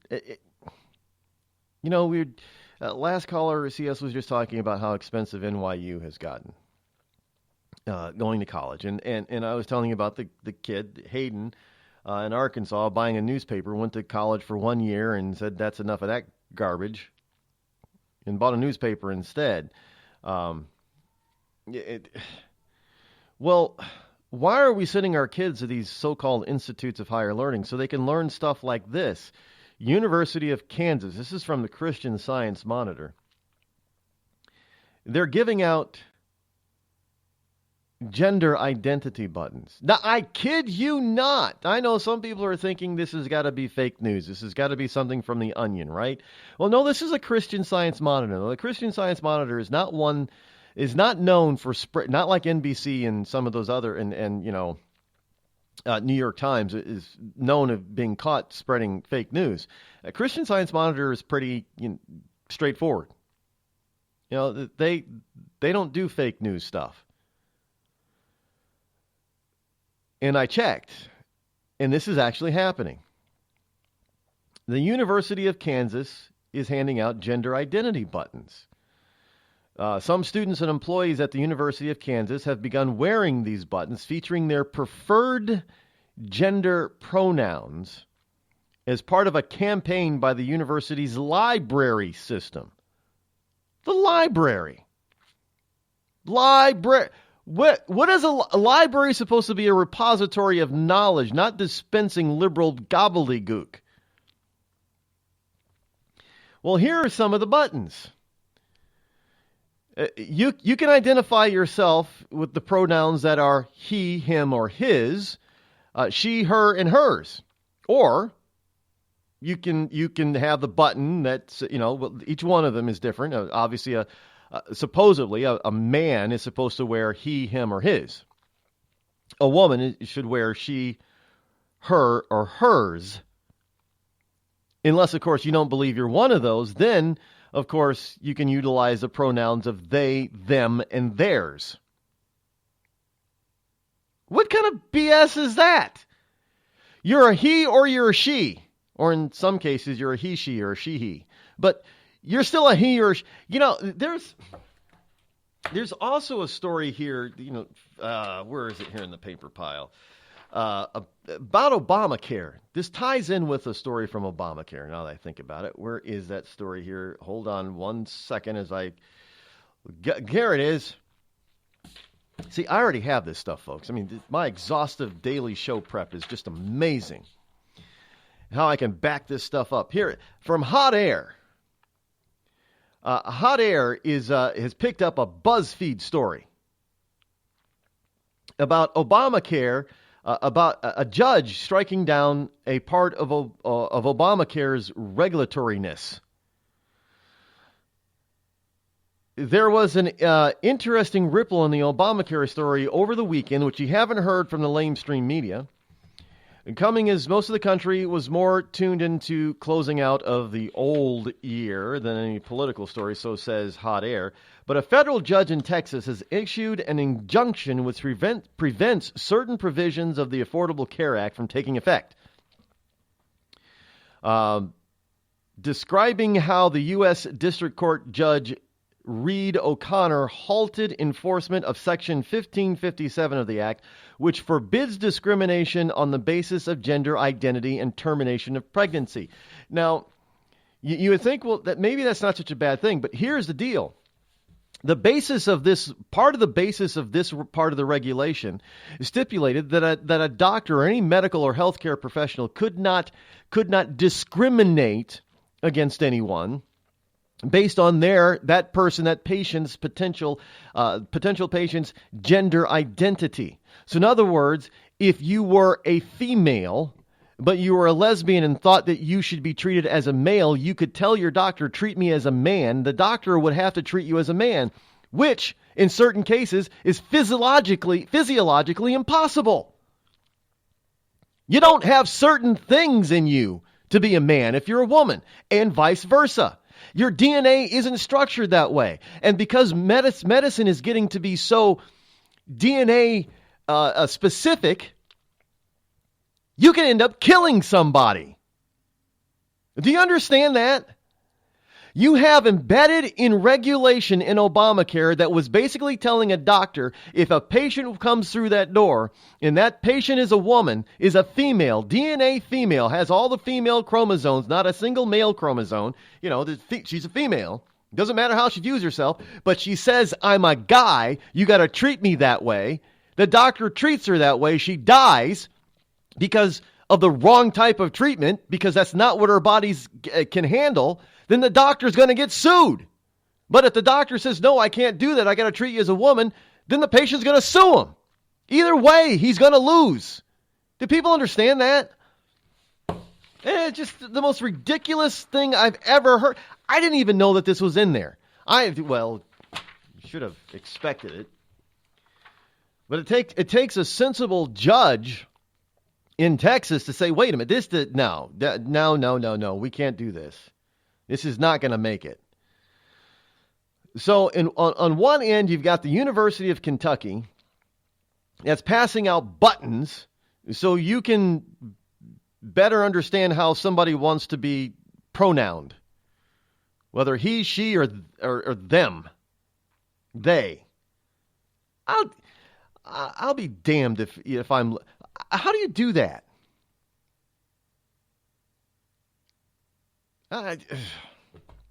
Be damned if I call somebody they when I'm talking to them directly. Talk about ignorant and rude.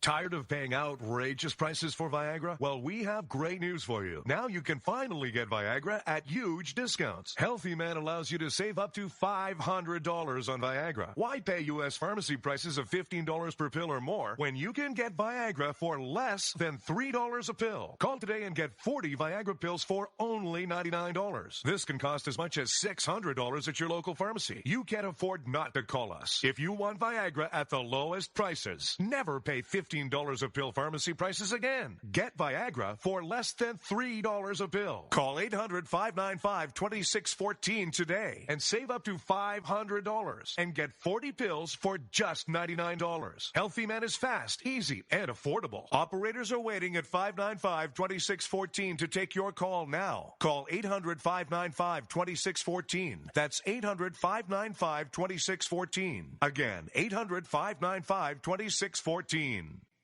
It started with a knock, but it wouldn't end there. What happens in the story next, many wouldn't understand, and most wouldn't believe. 5 + 2 = Perfection by Samuel Rosette Jr. is a must-read. The scriptures within are reminders of the ancient past, and yet intriguingly infuses with texts which stand on the edge of the stage of relevancy. Available online at Westbow Press, Amazon, Books A Million, Barnes & Noble, and SamuelRosetteJr.com. We've all heard of male enhancement, but now there's an expert on true male enhancement in the areas that really count. In Herb Ellis's book, Husband 2.0, Real Male Enhancement, you'll find answers to questions like, why doesn't she want to have sex? A quick start, quick results workout guide. Plus, what you can do as a side hustle to make money now. With all the great tips in this book, every man can benefit. Get the book, Husband 2.0, Real Male Enhancement, on Amazon.com. You know, a couple of weeks ago, a long-haired young person came into our bank and said to me, I bet you won't lend me money to buy an electric guitar. Well, he was making $100 a week, and he was over 18, and I said, I bet you I will lend you money to buy an electric guitar. And I did. So what happens? The punk gets busted for possession of dangerous drugs, and we're out $350. There's one thing about kids nowadays. You don't have to give them credit. Universal Bank. We trust you. About as far as we can throw you.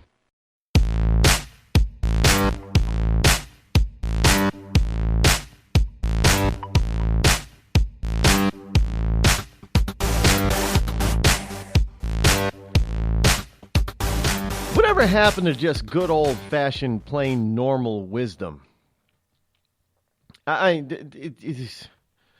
Does anybody really think that any of this stuff is going to make society better? It's not. It's gonna throw us back to Neanderthal times. Well, the Neanderthal man was probably smarter than we are being right now. I mean, this is it's not just unprecedented. And it's not even stupidity. It's just insanity. At least you can attempt to educate the stupid, but the insane, there's no helping them. You know, all they can think about is themselves and what they want. No, that's what insanity is all about, and in having, you know, these different titles or names or descriptors for different forms of insanity is really irrelevant. Because if you're just talking about insane, they're insane. I don't care if they're narcissistic, which is this president, current president. He's very narcissistic, which is a form of insanity. You know, the last caller, CS, was absolutely correct. He's more worried about his legacy than what's best for the American people or the people of this planet. You know, we're supposed to all be citizens of the world, right? Is he really thinking about the citizenry of the 7.5, 8 billion people on the planet? No, he's thinking about one person. There is no wisdom in that, by the way. None. And if some of you out there don't know what wisdom is, well, then maybe you should pick up my book, the Conservative Ecclesiastes, over there on Amazon, because that's full of wisdom. Let me tell you. Was a shameless plug. Yes, it was. It was indeed. So the court strikes down the Obamacare transgender mandate, and they're probably going to try to appeal it. Oh, they don't have much time because, you know, Trump and the Republicans will be on the move to just repeal it anyway. So they'll be on the move to try to get that straightened out before Obama leaves office in order to try to save his legacy. And you have the wonderful gender identity buttons down there on will that spread? Probably. Will that spread to other campuses across the country? I wonder if Canada goes through any of this. I'm being serious here. I wonder, is anything like this happening up in Canada? I haven't seen any news footage of you know, Canadian millennials, snowflakes, running around in the streets of Canada. Granted, there's not nearly as many of them millennials up there as there are down here. What Canada is a country that's only 34 or 35 million people. But I don't see them doing that. Do they have the same issues? You know, I know Canada has become more liberal, especially with Trudeau being their prime minister, but they've actually slapped him a couple of times, you know, for some of the things that he said. You know, most notably and recently the Castro thing, on Castro's death, Fidel. But I would wonder. I just want to know if Canada goes through any of this kind of similar garbage that we do.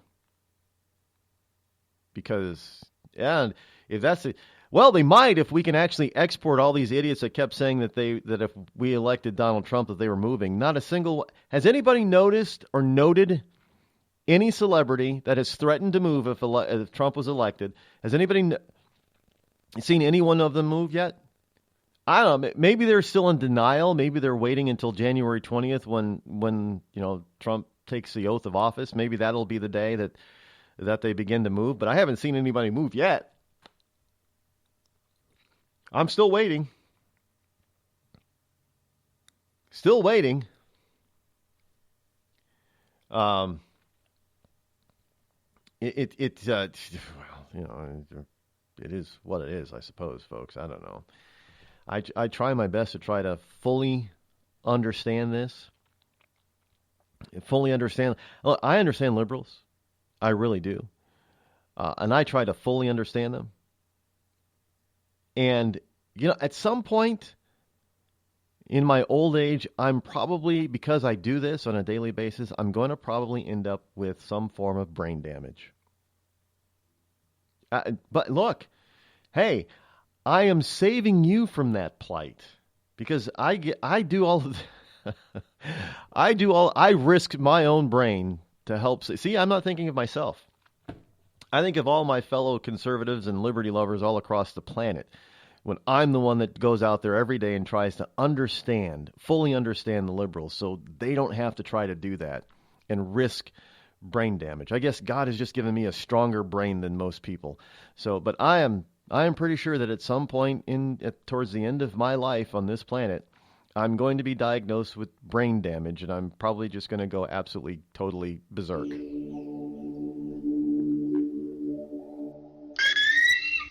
The Red Cross responds to nearly 66,000 disasters every year, most of them house fires. Red Cross President and CEO Gail McGovern says you need to develop an evacuation plan and practice it, especially with your children. It takes just 2 minutes for a home to be engulfed in flames. Practice those drills. We all think our kids know what to do. They don't. We need to teach them. We have started a large campaign where we're going into vulnerable communities and helping install smoke alarms. Already 92 lives were saved, and 4 of those lives were saved by a 5-year-old girl who remembered what we taught them during these fire drills, and she got her family out. We also have a slew of free apps that people can download onto their smartphones. It's what to do in every kind of disaster you can imagine, how to prepare and how to recover. To help support all the Red Cross does and to make a financial donation, go to redcross.org. That's redcross.org.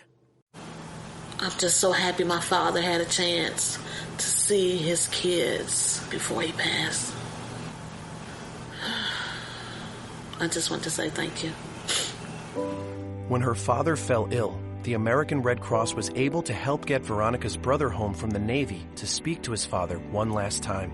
It's thanks to your donations that we can connect military families when they need it most.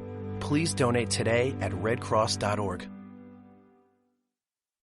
It's Thursday night, and you're grabbing drinks with some friends. Started off with a pitcher for the table, which quickly becomes 2. There's pool. And there's the photo booth. All right, everybody squeeze in. Say cheese! Followed naturally by an order of wings. And another. Can we get some extra ranch sauce? Then there's the ceremonial nightcap. So what are we doing this weekend? And lastly, it's back to the car, which, if you're buzzed,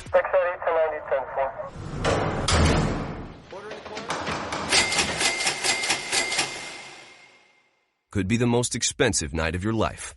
Getting pulled over for buzzed driving could cost you around $10,000 in fines, legal fees, and increased insurance rates. Nothing kills a buzz like getting pulled over for buzzed driving, because buzzed driving is drunk driving. Brought to you by the National Highway Traffic Safety Administration and the Ad Council. Every day, the men and women of the United States Marine Corps demonstrate their commitment to defend the American way of life. Since 1775, we have served our nation as a force in readiness.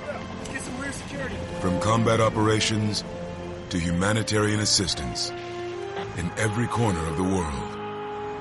No matter where the mission takes us today, or wherever our country needs us tomorrow, we always remember the land we call home. As Marines, we take a stand for each other, for our nation, for us all. The few, the proud, the Marines.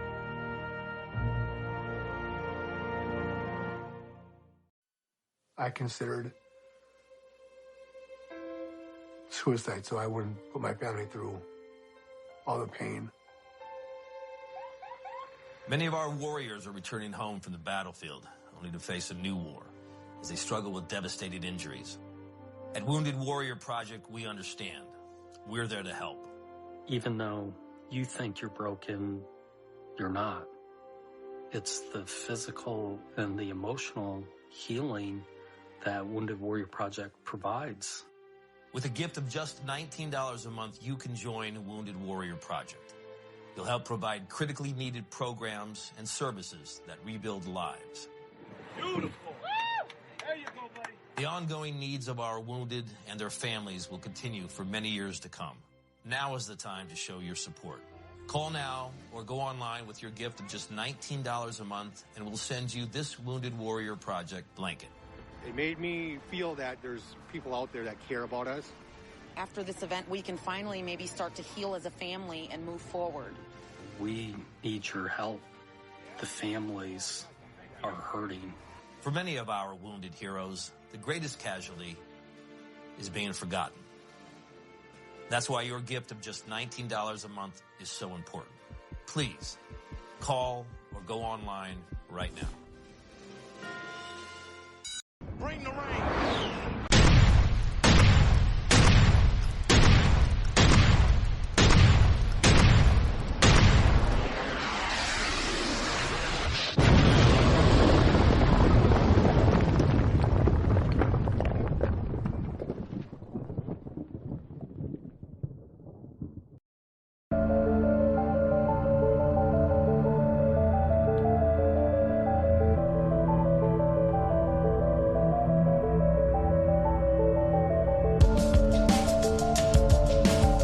603-835-3226. Anybody else notice that as the further along we get in the show, the faster it goes? I just seems that way to me. Like time speeds up. I don't know, maybe time wants maybe good old Father Time is liberal. He wants to get through it as quickly as possible. Speaking of liberal idiocy. Now, this is just one of those things, folks, that you got that happens on a daily basis that I have to view, watch, read, study, digest, and hope it doesn't blow my brain apart. But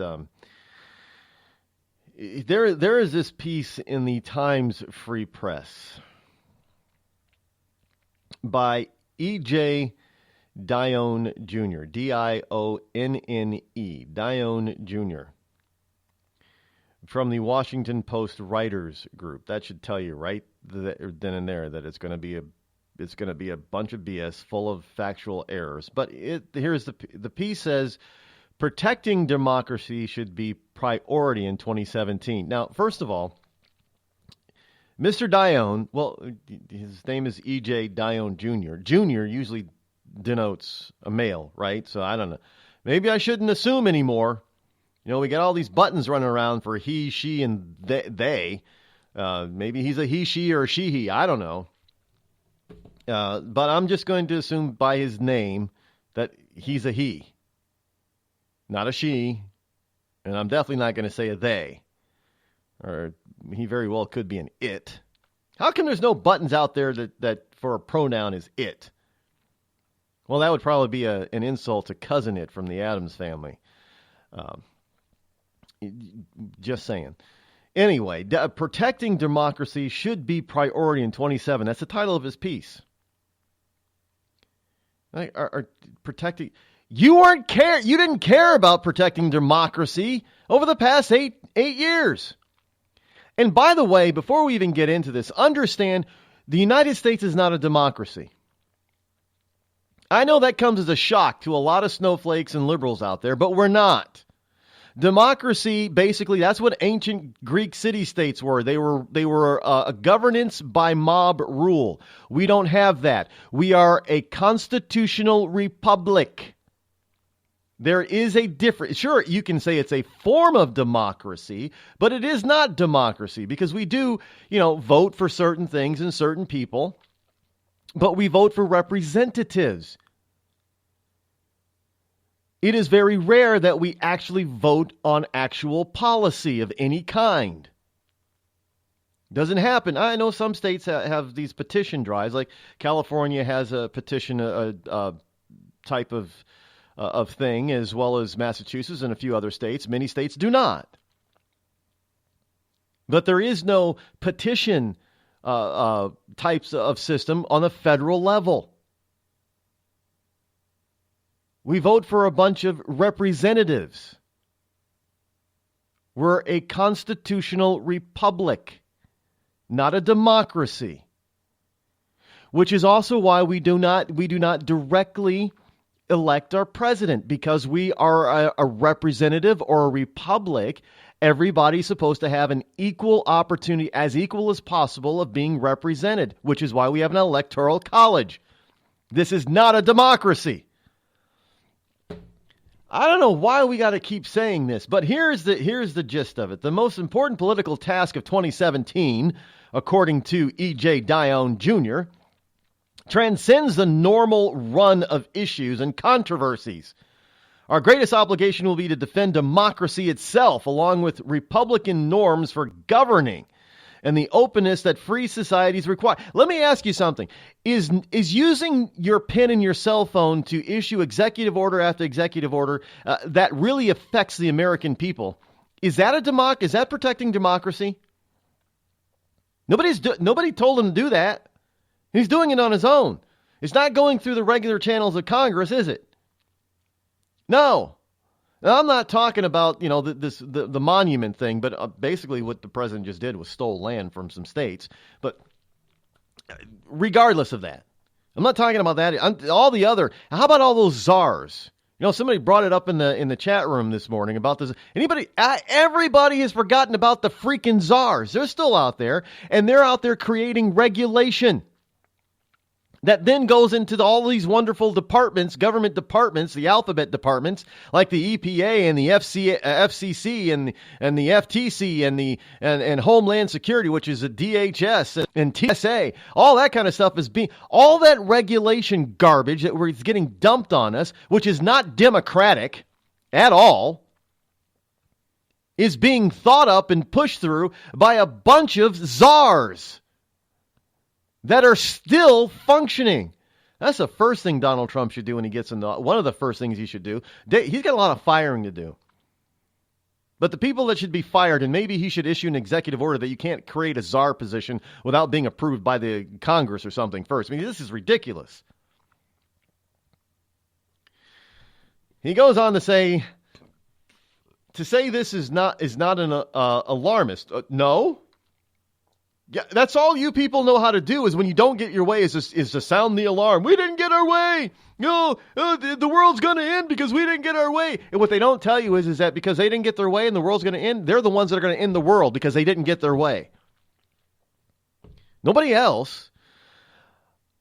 And he goes on to say, nor is it to deny the importance of other issues, preserving the gains in health insurance coverage. By the way, if this were a democracy, then how is it that the vast majority of Americans still do not want Obamacare and they want it repealed, but you want to keep it? How is that democracy? I mean, this piece just goes on to show how idiotic the left is. They have no clue. They have absolutely no clue whatsoever about good governance because they think good governance is them getting their way, whether you like it or not, whether you want it or not.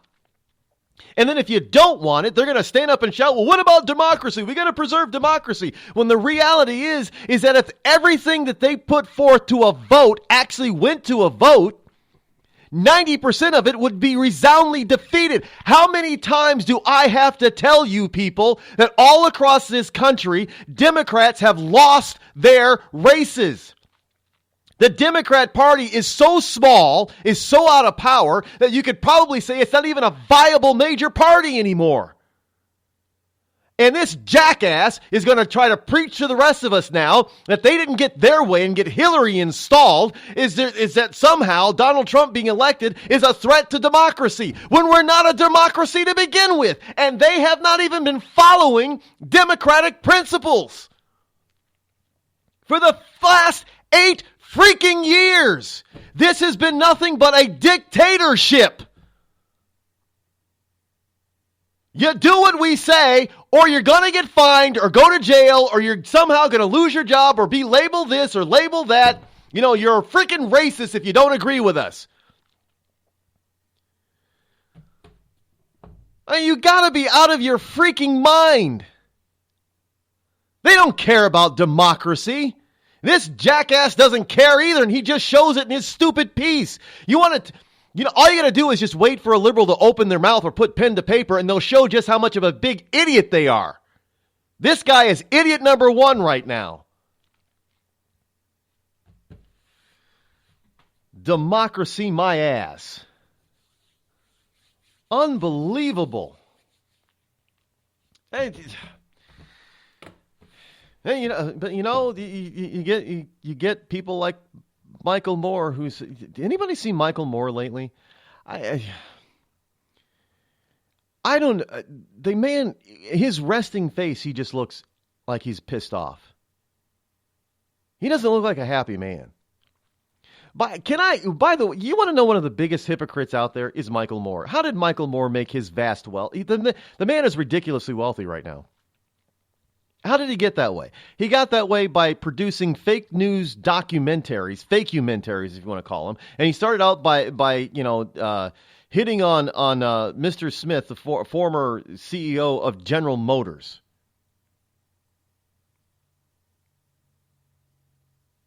Yeah, that's how he got started. Roger Smith, what was the title? Something Roger?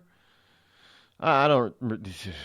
I should probably remember that kind of crap, but I don't remember the actual title. It was a piece, I saw it as a piece of junk. There wasn't any real journalism or documentary type of education and research going on in that movie. Half of it was fictional. It was later proved half. It's kind of like the Al Gore thing, an inconvenient truth. When the reality is, it was nothing but an inconvenient lie. Every one of his predictions in that stupid thing, what was it done? 99, 2000. Every single one of his predictions has already been proven not to be true. Didn't come to pass. None of it. None of it.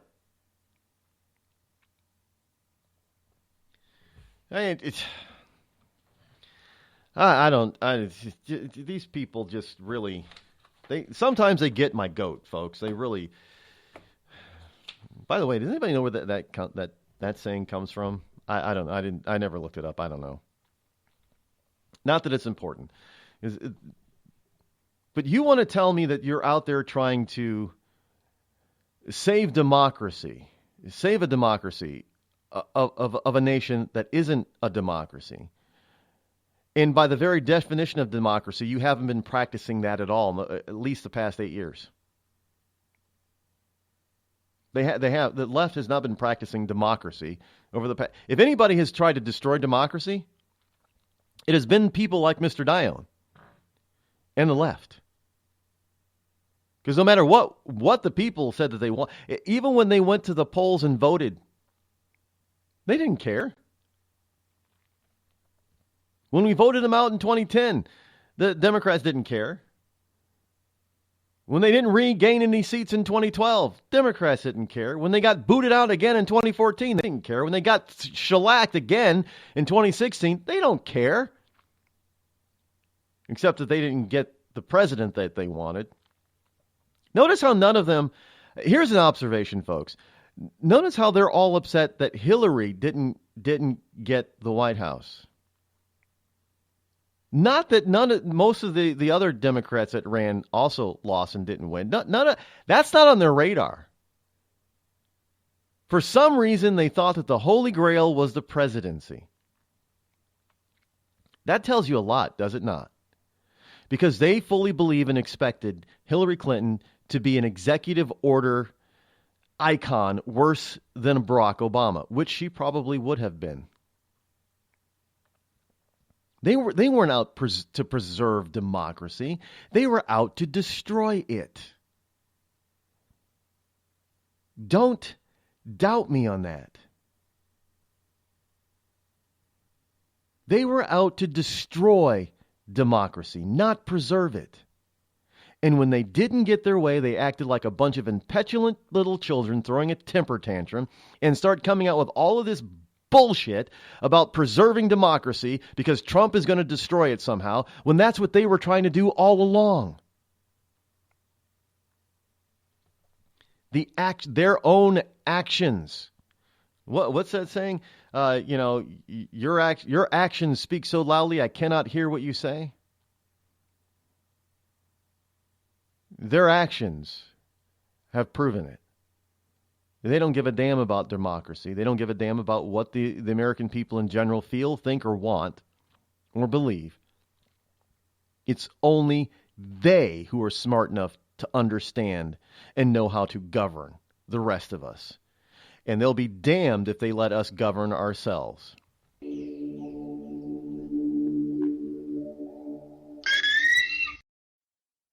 Tired of paying outrageous prices for Viagra? Well, we have great news for you. Now you can finally get Viagra at huge discounts. Healthy Man allows you to save up to $500 on Viagra. Why pay U.S. pharmacy prices of $15 per pill or more when you can get Viagra for less than $3 a pill? Call today and get 40 Viagra pills for only $99. This can cost as much as $600 at your local pharmacy. You can't afford not to call us. If you want Viagra at the lowest prices, never pay $15 a pill pharmacy prices again. Get Viagra for less than $3 a pill. Call 800-595-2614 today and save up to $500 and get 40 pills for just $99. Healthy Man is fast, easy, and affordable. Operators are waiting at 595-2614 to take your call now. Call 800-595-2614. That's 800-595-2614. Again, 800-595-2614. It started with a knock, but it wouldn't end there. What happens in the story next, many wouldn't understand, and most wouldn't believe. 5 + 2 = Perfection by Samuel Rosette Jr. is a must-read. The scriptures within are reminders of the ancient past, and yet intriguingly infuses with texts which stand on the edge of the stage of relevancy. Available online at Westbow Press, Amazon, Books A Million, Barnes & Noble, and SamuelRosetteJr.com.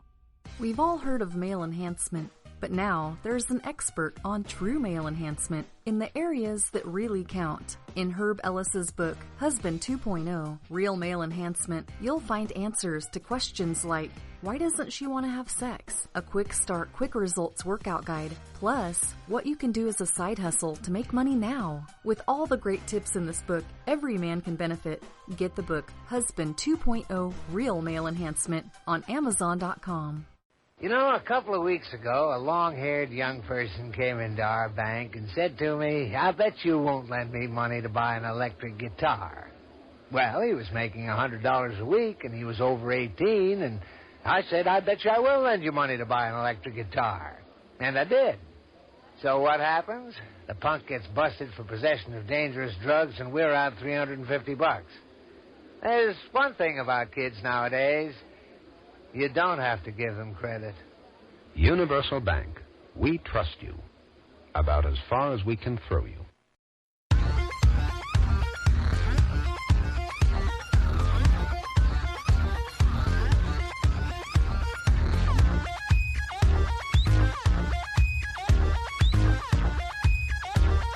Oh man, I just barely scratched the surface of the of the paper pile here. Probably need a 4-hour program, 5-hour program today in order to get through all this, but that's not going to happen. So you gotta, folks, you're really going to have to try to keep up on rodeccles.net because that site is going to be more active, as well as catching up on, follow me on all the various social media that is out there, including the two new up-and-comers like Gab.ai, which is the alternative to Twitter, and WeMe, that's it, WeMe, WeMe, WeMe.com. That is the alternative to Facebook right now. And it actually looks like WeMe actually looks like it's starting to pick up some steam. That might go viral like AI, or Gab is starting to go viral. So, follow us, follow me all over the different places, all over the social media. The Facebook and the Twitter, the LinkedIn, the Pinterest, and all those wonderful places, because there's just so much stuff here that I wanted to go over. A bunch of stuff about Trump that I didn't get to today. We'll have to get to that tomorrow. Promise we'll get to that stuff first off, some of this Trump stuff, as well as something. Well, the Democrats are frustrated. The state and local Democrats are frustrated with the national committee, and there's reasons why. You probably already know. Puerto Rico, by the way, their new governor promises an immediate push for statehood. And one of the things that he thinks is going to happen if it becomes a state is that it's going to fix the island possessions, financial woes. Well, it won't, but they will get additional help that only a state gets from the federal government. But that's the last thing we want is another state that drains from the national economy instead of contributes to it. Puerto Rico needs to get their fiscal house in order before they come on board as a state. And I don't know if he'll actually do it, but Puerto Rico's new governor, he was sworn in yesterday, and he's promising an immediate push for statehood in the territory which is facing deep economic crisis. Everything's a crisis. Governor Ricardo Rosello, he's only 37, by the way, young guy. He's proposed several measures aimed at alleviating the crisis shortly after he was sworn in at midnight. Among them is a proposal to hold a referendum that would ask voters whether they prefer statehood or independence. Many have argued that Puerto Rico's political status has contributed to its decade-long crisis. That hasn't contributed, because it's not a state. It's called being governed by a liberal idiot that has contributed to its fiscal woes. All I got to do is look at some. Hey, becoming a state doesn't automatically, make things all better. Look at California. Just saying. Just because you're, you can be a state and still be governed by idiots, as well as a territory or possession and be governed by idiots. And it's not going to. I guess the only difference is that with a state, there's more opportunity for federal rescue because there's more federal funds available to you than if you're a territory or possession. But if I were Puerto Rican, you're already U.S. citizens and you get all the advantages. I'd think twice before, taking your little island and making it a state. That also might not. Who cares what the rest of the world thinks? But if you're gonna go the world of diplomacy, actually making Puerto Rico a state, which means that there is no chance for it being an independent country, could shake up the status quo in the Caribbean. Like, what would Cuba do? I mean, it's one thing to have a territory at your doorstep to the south of you, but it's another thing to have a state.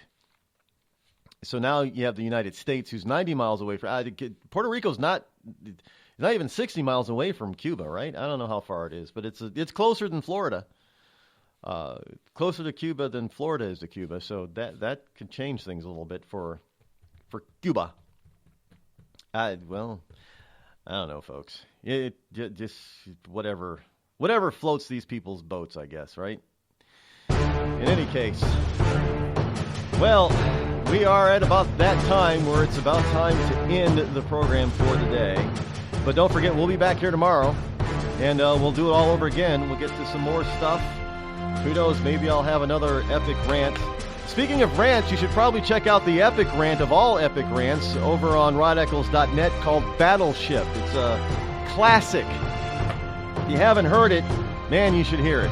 Till then, I'm Rod Eccles. This has been The Rod Eccles Show. Thank you for listening. My brain has not been fried yet. We'll be back tomorrow. Have a great day. I'm out.